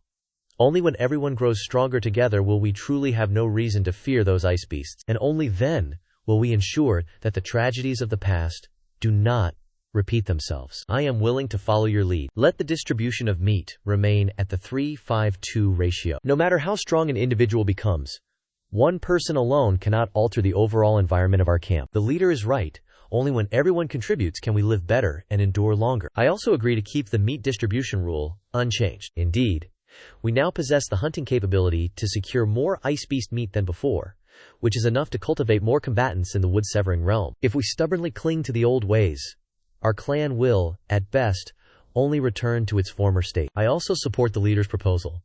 The meat distribution rule shall remain unchanged. Yui Feng, Lin Kai, and 5 others voiced their approval one after another. It was clear that they had not only listened to Xia Hong's words, but had truly taken them to heart. Currently, the priority of cultivating more wood-severing realm combatants was of paramount importance. Unexpectedly, the last person to fully grasp the situation was his own brother, Jia Chuan. Seeing the sincerity etched upon their faces, knowing that they had truly acknowledged him from the bottom of their hearts, Xia Hong let out a breath of relief. A faint smile appeared on his face. This matter, while perhaps not monumental, was certainly not trivial. The distribution of resources has been a difficult challenge for countless generations. Whether to prioritize the individual or the collective has never had a definitive answer, but one thing was certain. For now, he absolutely had to prioritize the collective. A group lacking true strength could not even survive a night outside. Not only would they be of no help to the encampment, but they would also become a liability. These woodcutters faced significant risks, even when gathering spirit fruits. Abandoning them to their fate was out of the question, but endlessly gathering spirit fruits to sustain them was equally unwise. The ancients said that giving a man a fish is not as good as teaching him how to fish. Xia Hong resonated deeply with this sentiment. Helping them grow stronger and improving their ability to survive was the true path forward. Furthermore, as the strength of everyone in the encampment increased, the rate of resource accumulation would also accelerate. With more resources, the encampment could support a larger population. Through this cycle, the future of the Great Xia encampment would be limitless. Naturally, more importantly, the resources required to upgrade the encampment system finally had a source. Although currently, the architectural system had only unlocked a small campfire, judging by the requirements for upgrades and the conditions to unlock other structures, the amount of resources Xia Hong would need in the future was undoubtedly astronomical, requiring a stable and substantial population as his foundation. Xia Hong certainly could not procure such vast resources alone, so he was forced to rely on the efforts of many. Establishing these new rules could be considered Xia Hong's challenge to the deep-seated conventions of this world, and his first practical step in realizing his vision for the development of the Great Xia encampment. Fortunately, thanks to the prestige he had accumulated earlier and after much effort spent in persuasion, everyone had chosen to follow his lead. After all, he was only managing a group of over 100 people. He would take it slowly, for once the first step was taken, the next would surely follow. The day they officially entered the right track was not far off. With the new rules established, the lingering doubts in everyone's hearts were resolved. Xia Hong ceased his contemplation. As dusk approached, it was time to prepare to head out. Hearing this, the others nodded and turned. Only Xu Ning, who had just achieved a breakthrough, knew that he was about to venture out for the very first time, lightly touching the stone axe hanging at his waist, his expression filled with immense excitement. Chapter 30. An unexpected harvest. With the woodcutting team expanded to 8 members, Xia Hong's mood improved considerably. Naturally, his mood was secondary. The primary concern was that the danger factor had drastically decreased. Leaving aside the initial period when he was completely alone, even later on, when Jia Chuan and Yuan Cheng joined him, despite knowing that the frost beasts slept deeply at night, they still remained exceedingly cautious in every aspect, striving not to make any loud noises. They also chose wood-cutting locations somewhat distant from the frost beasts. Things were different now. Xia Hong no longer had to tread so timidly through the snow. The outskirts of Redwood Ridge during the freezing night remained largely unchanged, with snowflakes falling incessantly from the sky, and a cold wind occasionally howling past their ears. Xia Hong led the team to the location of the first frost stone tree. Seeing that the tree was still completely bare, without a single fruit borne, his brows furrowed slightly. It had been over 2 months, yet nothing had grown, rendering it apparent that the growth cycle of the essence fruits was far longer than they had anticipated. Xia Chuan, being quite meticulous, immediately climbed the tree to investigate upon hearing this, only descending after a long while to report that the fruit stems left behind from the previous harvest were just beginning to sprout, which was slightly better than when they checked a month ago, and consistent with the condition of the other 2 trees. Barring any unforeseen circumstances, it would likely take another 2 months to bear fruit. That meant they could harvest 3 crops a year, with each yield producing around 6,000 caddies, totaling 18,000 caddies for a single tree, and 54,000 caddies for all 3 trees combined. As this figure surfaced in his mind, Xia Hong's brows furrowed even deeper. Lately, aside from hunting, the task he performed most frequently was leading the team to continuously monitor the growth rate of the 3 froststone trees. At present, The Great Xia camp naturally did not possess the status to use frost beast meat as their staple food, and it had to be admitted that the primary sustenance the camp relied upon currently was still the essence fruits. Therefore, he absolutely had to master the growth cycle of these essence fruits. Each essence fruit weighed about half a caddy, and an ordinary person required 2 fruits to sustain themselves daily. According to this calculation, the annual yield of the 3 froststone trees was only sufficient to sustain roughly 150 people. Yet, the camp already had 154 people. This meant that if any mishap were to occur to these 3 trees,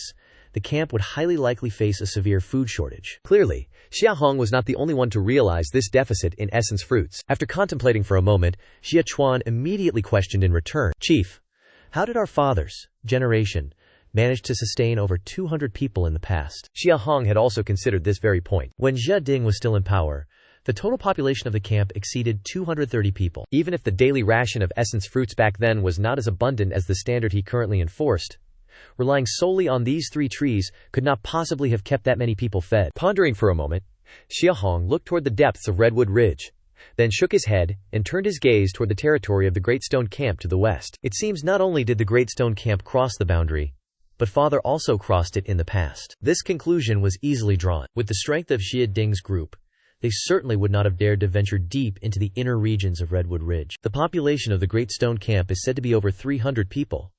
If that is the case, the froststone trees on their side must surely far outnumber ours, Xia Chuan remarked. The moment Xia Chuan said this, Yuan Cheng instantly grew enthusiastic. Then what are we waiting for? Let us go straight over there and harvest them.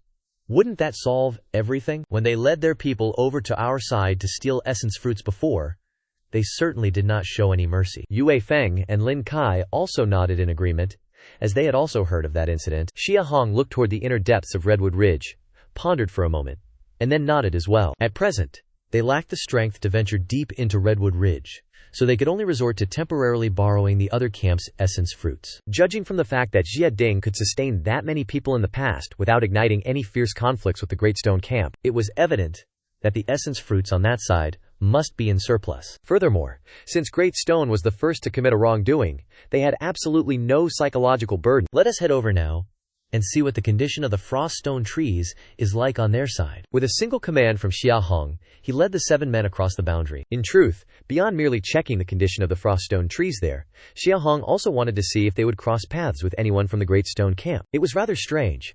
He had not spotted a single soul from the Great Stone Camp in this area of Redwood Ridge for over a month consecutively. That his previous bluff could have terrified the opposing side so deeply that they dared not approach his territory for over a month was something Xia Hong still found doubtful. Anyone capable of leading 300 to 400 people to survive for so long in this harsh environment could not possibly be a fool. Xia Hong even suspected whether something catastrophic had befallen the opposing party. Had the Great Stone Camp perhaps been discovered by that monstrous entity?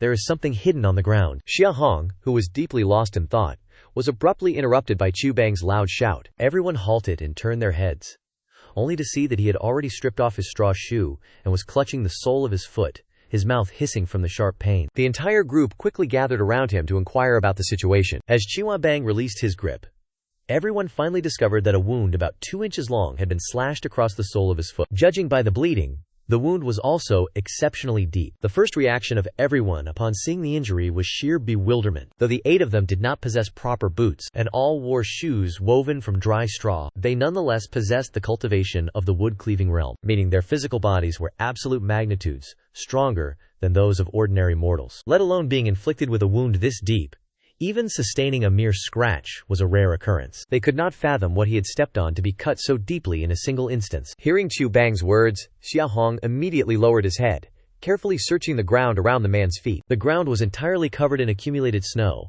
and coupled with the fact that it was night, visibility was extremely poor. However, Xia Hong drew his stone axe and swept it across the ground for a while, quickly striking a hard object. After he cleared away the layer of snow on the ground, his expression suddenly froze.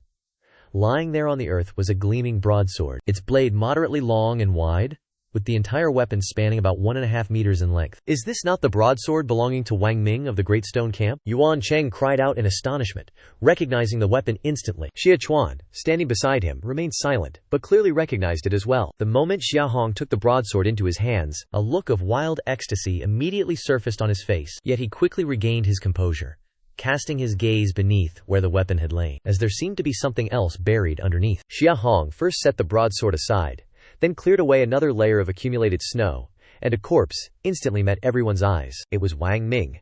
The fatal wound was at his head, having been bludgeoned to death by a single, powerful punch. The men scattered to search the surrounding area to see if there were any other corpses. Xia Hong recognized Wang Ming immediately, and after examining the wounds upon his body, his expression shifted slightly, signaling for everyone to disperse and search. The group fanned out, using Xia Hong as the center point to begin scouring the surroundings. I found one over here.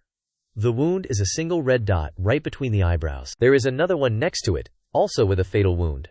A red dot between the eyebrows. Only Lin Kai, who was searching the area west of Wang Ming's corpse. Furthermore, 3 corpses were discovered in succession. Xia Hong examined the 4 bodies one by one. Aside from Wang Ming, among the other 3, one was a person he had seen when Wang Ming came to steal the spirit fruits previously. Although he did not recognize the other 2, their attire suggested they were members of the Da Shi camp. Even before seeing them, he had been speculating whether something had happened to the people of the Da Shi camp, given their prolonged absence. To his surprise, his intuition proved correct. Not only had something befallen them, but it had occurred right within the territory of the Da Jia tribe. What exactly did they encounter? Were they killed by someone? There were no signs of a frost beast attack. It must have been the handiwork of another party. If that is the case, it means that besides the Dan Shi, people from other camps have also infiltrated our Danjia territory. Xie Chuan, Yuan Cheng, and the others looked at the corpses on the ground, offering their constant speculations. Upon hearing these conjectures, Xia Hong, clutching the heavy blade in his hand, his eyes filled with solemnity, spoke slowly. Who says it must have been humans or frost beasts? Everyone's expression changed instantly at these words. If it wasn't killed by humans or frost beasts, then only... Everyone, quickly, return with me. From this moment forward, there will be no more hunting or gathering firewood. Having said this, Xia Hong immediately led the group back toward their camp. However, just as they turned to leave, on the snowy field, more than 10 meters to the west of where the bodies were discovered, one of the corpses suddenly sat up and slowly turned its head to watch their retreating figures. Chapter 31. Upgrading the fire. How valuable are iron goods in this world? Xia Hong was well aware that iron ore itself was an incredibly rare resource. In this world, even the simple act of chopping down a tree was shockingly difficult, let alone iron ore, which is a resource even more superior to wood. Why is it that only mid-sized camps possess iron tools? Because without a practitioner at the absolute Earthrealm, even if you discovered iron ore, you would lack the capability to extract it. Furthermore, coal and iron are inseparable. One cannot simply have iron without coal. The thermal energy produced by burning wood is fundamentally insufficient to smelt iron. For many years, the Dajia camp has only seen Jia Ding possess 1.5 pieces of iron equipment. The iron axe had even gone missing, following the accident that claimed Jia Ding. Xia Hong even knew that Jia Ding's axe had been obtained by trading a vast amount of wood with an acquaintance from the hunting squad of the Lajie camp. From this, it is evident that iron goods are not only rare, but are also strictly controlled by mid-sized and large camps, prohibiting them from being sold to outsiders. Where the Great Rock camp obtained this heavy broadsword, Xia Hong did not know, but he was certain that to them, this weapon was an invaluable treasure. During their first encounter with the Great Rock hunting party while tracking the Snow Clan, the man had attempted to throw the broadsword to his leader before succumbing to death. This only served to highlight how precious the item was. Yet the people of Great Rock camp had somehow left it abandoned on the snowfields. Initially, Xia Hong suspected that Wang Ming and his 3 companions had trespassed into Daxia territory on their own accord, only to encounter something terrifying that resulted in their demise, but he immediately realized that was not the case. If that were truly the circumstances, the others from the Great Rock camp would have surely come in search of them. Even if they did not care for Wang Ming, they would have certainly returned for the sake of this blade. Yet, judging by the thickness of the snow covering Wang Ming's remains, it was evident that the others from the Great Rock camp had never come looking for them. This made it highly probable that the entire woodcutting team had been present at that moment. Wang Ming and his 3 companions were likely killed because they were slow, while the others had managed to flee. And when those men fled, their retreat must have been utterly wretched. So much so, that they did not even care to retrieve the sword. The woodcutting team from Great Rock camp consisted of 13 men, and among them were 2 archers. Given such a formidable configuration, the fact that they were in such a pathetic state speaks volumes. Reflecting on the strange red dots between the eyebrows of the other 3 corpses, Xia Hong could almost confirm that they had encountered a supernatural terror. Those who escaped were either eventually hunted down and killed, or they had been so terrified by the demon that they lost their wits, leaving them without the courage to return and investigate. Regardless of the truth, Xia Hong realized he could no longer linger in that area. Furthermore, given that these 4 died on Daxia territory, Could it imply that the demon had already taken root in the vicinity? This was the reason Xia Hong not only led his people back to the camp, but also commanded that no woodcutting or hunting be done for the time being. Should they cross paths with that demon? Even setting aside the question of whether they could keep their lives, the foundation they had struggled so hard to build would likely vanish in an instant. His hasty return to the camp was largely out of concern for safety, though a small part was due to the heavy broadsword he had happened upon. Xia Hong sat by the campfire, gripping the broadsword, his eyes filled with astonishment. Wood resources: 670 units. Spirit iron: 60 units. Essence: 0 units. The reason he had shown joy while touching the broadsword at Redwood Ridge moments ago was because he discovered that this weapon could be converted into 60 units of iron resources within the system. It seems I was mistaken. The trees in this world are far from ordinary, so naturally, the iron must be even more extraordinary. This blade does not look large, yet it weighs 600 caddies. No wonder it is worthy of being called a masterpiece. Even if a mountain of iron were placed before me, with my current strength, I would fundamentally be unable to move even a single fraction of it. Xia Hong did not possess much knowledge regarding metals, but judging by the volume and weight, it was clear that the iron in this world was akin to the trees, bearing no relation to the substances from his past life. It was an entirely different type of material. 600 jin is equivalent to 60 units of iron, meaning 10 jin of iron can be refined into 1 unit of iron resource within the system. Obtaining iron resources through such an unexpected stroke of luck naturally filled Xia Hong with joy. But what truly exhilarated him was that he could finally interact with the architectural features of the system. To say the system had been useless would be a lie, for the simple hearth alone had granted Xia Hong the capability to hunt, and it had sustained the campsite of 7 woodcutting realm cultivators. Yet it was also a fact that for over 2 months, the system had seen no significant changes. Xia Hong had been distressed, but there was nothing he could do. He was not lacking in wood. In fact, as the number of woodcutting realm workers increased, the campsite had an excess of timber, but he truly had nowhere to procure iron. The Great Stone Camp possessed it, and the Lacage Camp possessed even more.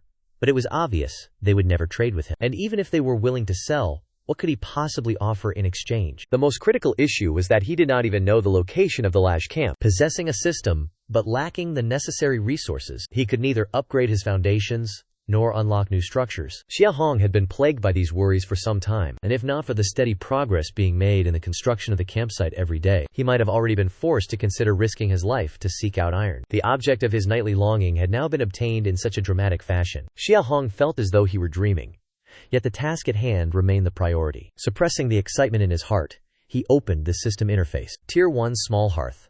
Upgrade requirements are 200 wood and 50 iron. Wooden Dummy Pavilion. Construction requirements are 100 wood and 20 iron. He faced a choice. Unlock the new Wooden Dummy Pavilion, or upgrade the Small Hearth. The Wooden Dummy Pavilion. Xia Hong raised an eyebrow.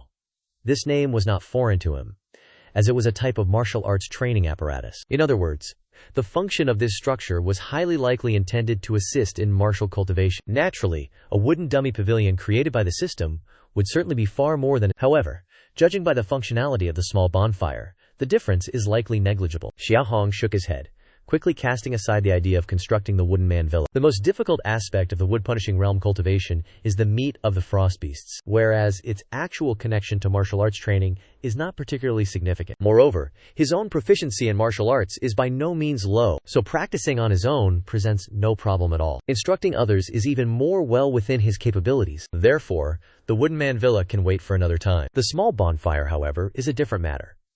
Setting aside its temporary use for warmth, the small bonfire possesses the ability to suppress and inflict damage upon malevolent spirits. And at this moment, the camp's greatest fear is precisely that malevolent spirit. The torches produced by the small bonfire can also assist the camp in hunting.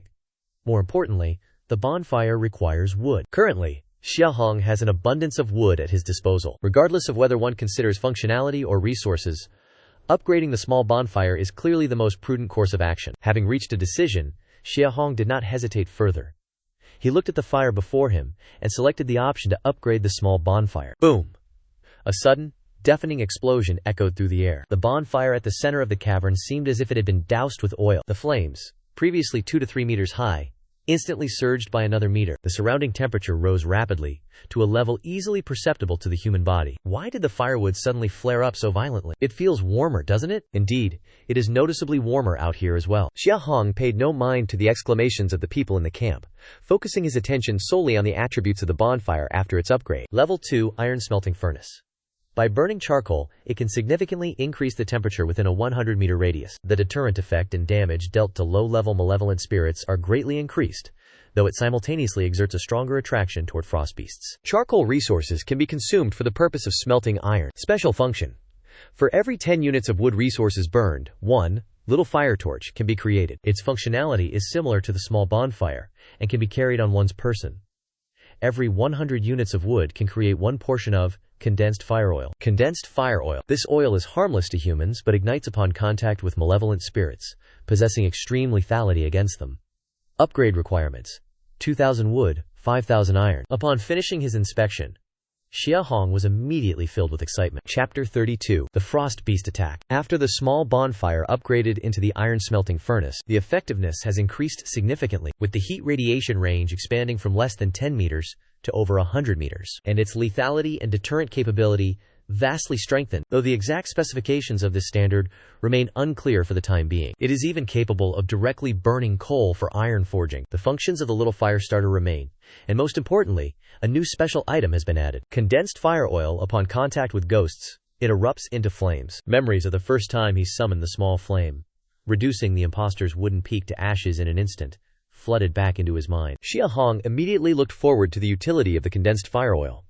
This liquid was truly the finest weapon for dealing with ghostly entities. To be honest, even though he had traveled to Hongmu Ridge many times over the recent period, Xia Hong still felt a lingering sense of unease in his heart. The cold beasts on the periphery were manageable. As the number of people logging wood in the camp increased, he was fundamentally no longer afraid. Only the ghosts remained a source of uncertainty for him. Naturally, the little fire starter could also be used, but the issue was that the supply of fire starters was limited, and at most, they could only be held in hand to ward off ghosts, for he could not expect a ghost to stand perfectly still while he burned it. Furthermore, the burn time of the little fire starter was limited to a mere 15 minutes. Condensed fire oil was different. The liquid was not only easy to carry but also unassuming, and most importantly, it was harmless to humans. Upon contact with ghosts, it erupts into flames. These 8 words alone were enough to accomplish great things. As the flames dwindled, the simple fire pit, once fashioned from clods of earth, had somehow transformed into a circular furnace over 1 meter in diameter and 2 meters in height. Wait, why has the bonfire turned into a furnace? The first person to notice cried out in shock, drawing everyone nearby to investigate. The crowd gathered around the furnace, feeling the warmth radiating from within. When they looked at Xia Hong, their eyes clearly held a new, intense fervor. During the crisis at the cave, the spectacle of Xia Hong summoning flames from the void had been witnessed by only a few, but through word of mouth, nearly everyone in the camp had heard of it. Yet for the vast majority, it remained mere hearsay, and many even dismissed it as nothing more than an exaggeration, harboring doubt in their hearts. But this time was different. The bonfire had transformed into a furnace right before their eyes. In this moment, Xia Hong's standing in their hearts was elevated by yet another significant degree. Xia Hong naturally had no intention of offering any explanation. While cultivating a divine image was not always advisable, the circumstances demanded it. The Daxia encampment was currently teetering on the edge of utter despair. A leader possessing formidable, unfathomable methods would play a crucial role in uniting the collective and bolstering everyone's faith in the future. The people within this camp were, in truth, faring better than most. Xia Chuan, Yuan Cheng, and the 7 members of the woodcutting squad had personally witnessed the lethality of the small fireballs and the martial prowess he displayed in battle. Compared to those before them, their fervor toward the cold beasts was no less intense. Everyone in the Daxia encampment had subconsciously formed a unified perception. Xia Hong's strength was immense, and furthermore, he wielded a mysterious, arcane power. Not only could he hunt cold beasts, but he could even defeat and repel spectral entities. Moreover, he was generous, willing to increase the ration of spirit fruit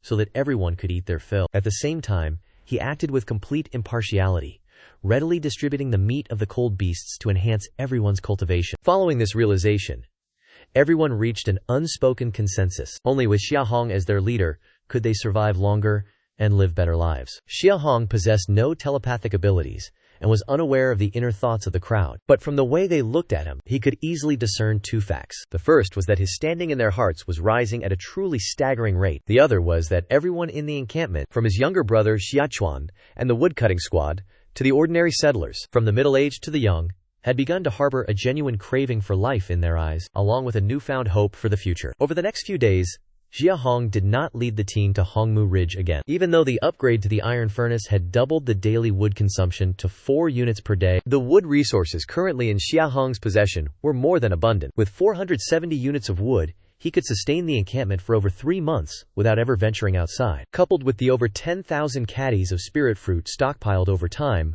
remaining indoors for the short term posed no issue whatsoever. Xia Hong had considered venturing toward Taishan to see if he could locate the Dashi encampment and assess their situation. However, considering that the spectral entity might still be lurking nearby, he dismissed the thought. Firstly, even if he identified the location of the Dashi encampment near Taishan, the secrecy of each camp was kept at a very high level. The probability of him finding them, even if he traveled there, remained exceedingly low. Even if he did manage to find them, should their encampment be perfectly fine, he would struggle to explain his presence, easily lead. The second reason is due to a profound wariness toward that monster. Last time, the adversary must have been lurking in the shadows, manipulating Hakka Din to act as a decoy. Thus, in all seriousness, even until now, Ha Hong does not truly know what that monster looks like. Although he now possesses methods to deal with such creatures, his understanding of that specific entity remains far too limited. To engage recklessly would undoubtedly result in suffering a disadvantage. Combining all these factors, Ha Hong has no choice but to patiently remain at the camp,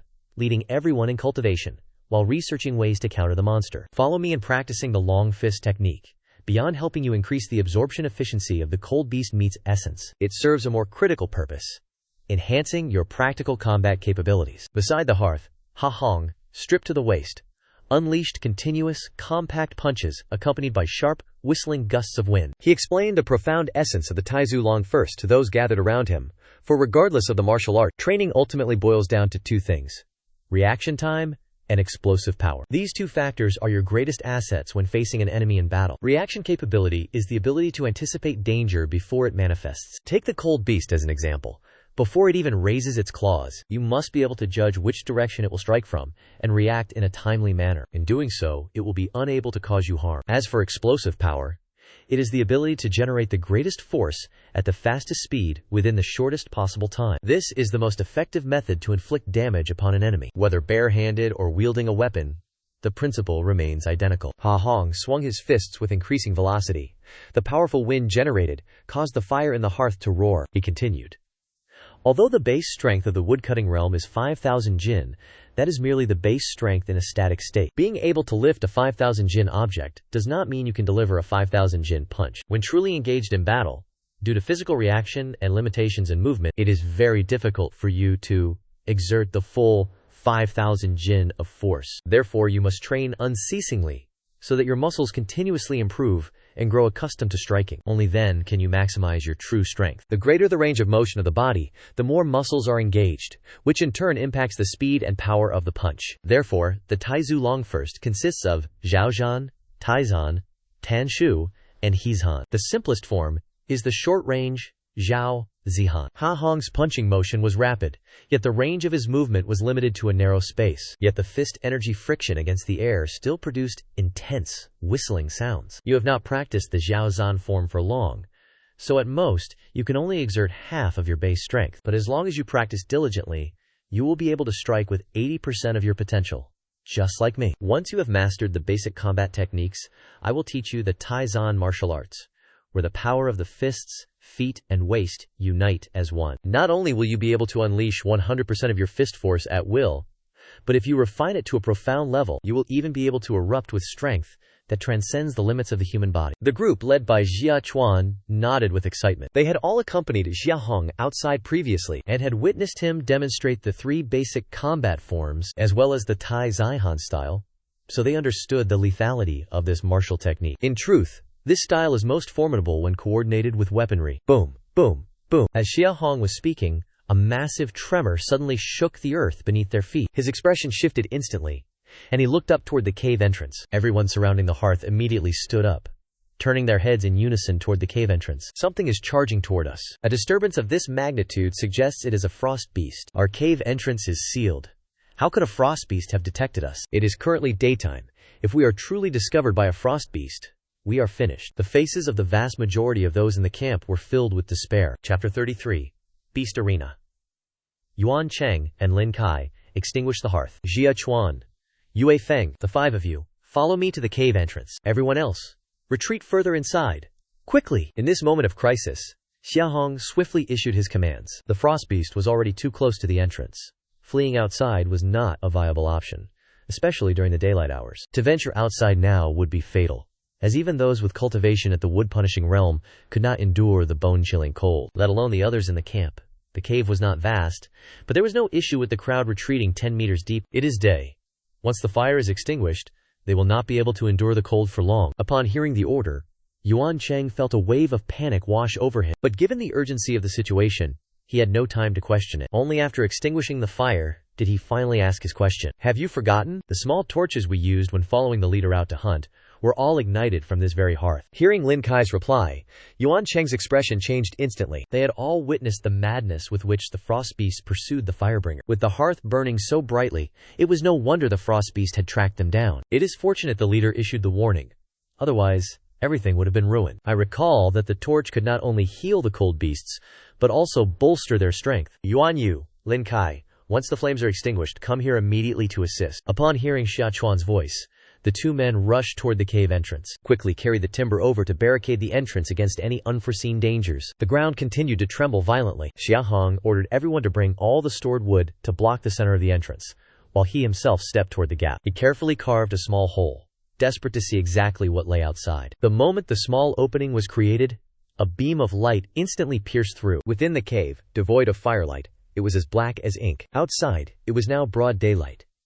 It was only natural for sunlight to shine through the small aperture. However, accompanying that beam of light, a bone-chilling cold surged into the cave. Being the closest to the opening, Xia Hong could witness with his own eyes the dust and particles within the sunbeam coalescing at a terrifying speed. Within the span of 3 or 4 breaths, they condensed into snowflakes in midair, drifting lazily toward the ground. Xia Hong's pupils constricted, and he cautiously extended his palm beneath the ray of light. Hiss!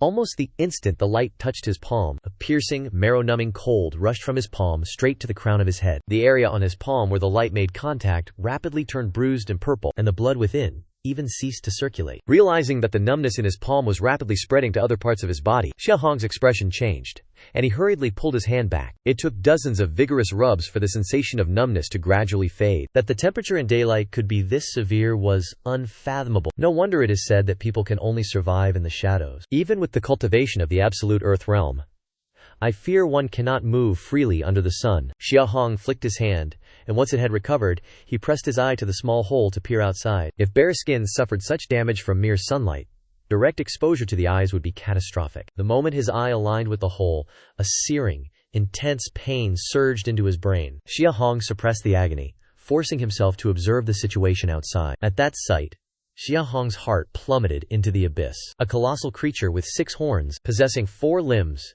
and a body stretching. It possessed the form of a mountain goat, seemingly terrified by some unseen force as it charged frantically toward this hillside. The massive beast stood at least 2 meters tall at the shoulder. Under the force of its violent collision, trees along its path were not the only things affected, as even small mounds of earth were sent flying through the air. It is that goat-shaped ice beast, and it is charging straight toward us. Xia Hong's eyes were strained to their limit. He hurriedly withdrew and sealed the small viewing hole. Upon hearing this, the group behind Xia Chuan turned pale, for they had all witnessed that goat-shaped ice beast before, but in the past, it had always been at night, slumbering peacefully upon the Needle Ridge. And because that creature's physique was so gargantuan, combined with their lack of understanding of its nature, Xia Hong had always intentionally avoided it during their hunts. Do not worry. Although it appears to be heading toward this hillside, it is not certain that it will discover our cave. Let us observe the situation for now. The ice beast was already very close to the cave entrance. Fearing detection, Xia Hong did not reopen the viewing hole, choosing instead to lead everyone to stand guard on either side of the entrance. Everyone prayed that the ice beast would fail to find the cave and eventually depart on its own. Boom, boom, boom. Whether it was due to their collective prayers taking effect, or otherwise, the rhythmic thudding of the beast's footsteps suddenly slowed, and rather than continuing its frantic pace, the sounds indicated it was moving further away from the cave entrance. Only then did the group's anxiety ease, convincing themselves it was merely a coincidence. The ice beast did not discover the cave. It is turning back. Only Xia Hong remained furrowed, browed, a vague sense of unease gnawing at him. Suddenly struck by a thought, Xia Hong dropped to the ground, pressing his ear against the earth to listen. In less than 3 heartbeats, his expression changed drastically, and he jolted upright from the floor, shouting at the others, "Scatter to the sides at once!" Startled, everyone moved with lightning speed, retreating to the sides of the cave entrance. Boom! It happened nearly the exact moment the 8 of them withdrew. 6 razor-sharp horns instantly pierced through the entrance, to say nothing of the branches and weeds originally used to camouflage the opening. Even the timber they had just hauled over was shattered by the horns in an instant, reduced to countless shards of wood flying in every direction. Under the sheer force of the impact, the entire cave entrance was obliterated, and a chilling, lethal aura, accompanied by a sudden influx of harsh sunlight, flooded into the cavern. The 8 of them, being closest to the entrance, felt their animal hide garments immediately coated in a layer of crystalline frost. "All of you, retreat inside. We cannot afford to engage it within the confines of this cave entrance." Xia Hong ordered the others to pull back while he grit his teeth and lunged forward, grasping the horns of the frost beast. The moment he seized the horns, he was nearly sent flying by the creature's immense force. Though he struggled to maintain his footing, the savage momentum of the frost beast forced him to retreat continuously. Yet, despite the pressure, Xia Hong leveraged his legs to incrementally shift the trajectory of the beast's charge. After being pushed back 20 to 30 meters, the beast's path shifted from the depths of the cavern toward the wall on the left. His desperate lunge was, of course, not an attempt to challenge the frost beast in a contest of pure strength. Even by stature alone, this goat-like frost beast far surpassed a snow lion. With his current cultivation, he could at best rival a mature snow lion.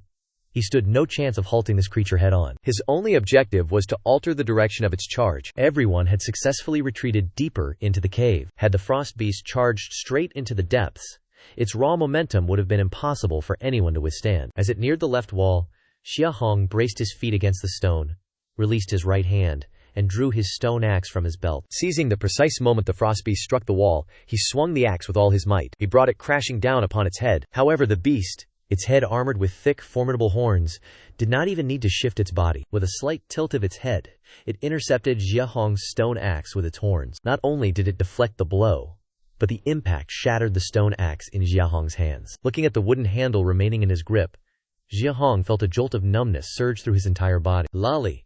The axe!" Xia Hong raised his hand to catch the axe thrown by Xia Chuan, finally letting out a sigh of relief. Xia Chuan and the others had already converged upon the scene. Wielding ropes, with 3 people on one side and 4 on the other, they cast them out, effectively binding the frost beast from both flanks. Together, they exerted all their strength, pulling backward with synchronized force. Although all 7 were merely at the woodcutting realm, their combined strength was still truly formidable. The frost beast, suddenly ensnared and yanked with such intensity, stumbled for a moment, nearly losing its footing. "Roar!" The frost beast struggled to regain its balance, letting out a deafening cry that caused the entire cavern to echo with its fury. Realizing it could not break free from the ropes held by the group, it settled into a tense, grinding stalemate. Its rage was clearly mounting at an alarming rate. Chapter 34. The golden-eyed demon goat continued to pull backward. Xia Chuan and the 7 men exerted their strength to drag the frost beast away. Xia Hong naturally seized the opportunity to pull himself away from the wall. Instead of turning to flee, he signaled for Xia Chuan's group to maintain their tension on the ropes. He then gripped his second axe, bracing himself for the assault. Crouching low, he swung the weapon upward in a powerful diagonal arc, aiming directly for the head of the frost beast. However, the creature's horn was far too massive and dense.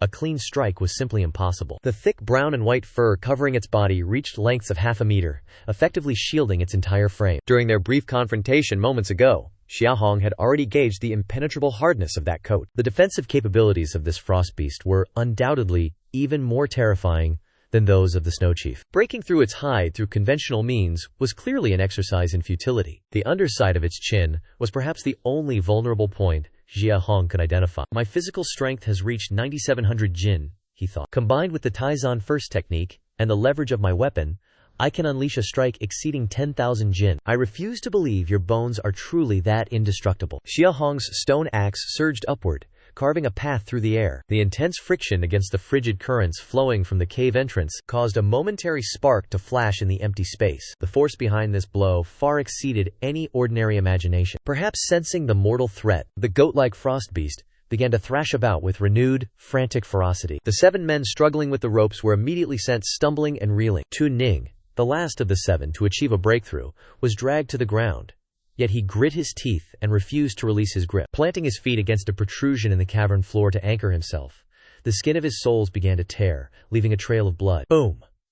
The 7 men, risking their lives to hold the line, finally secured the opening Xia Hong needed to land his strike. The stone axe slammed into the creature's chin, producing a thunderous collision of rock against bone that seemed to shake the very atmosphere. Yet, as Jia Hong recoiled from the swing, his expression shifted into one of disbelief. Not only had the stone axe failed to penetrate the creature's defenses, it had shattered instantly against the creature's jawbone, much like when he had struck its horn moments before. The jawbone of this beast possessed a hardness rivaling that of its own horns. Roar!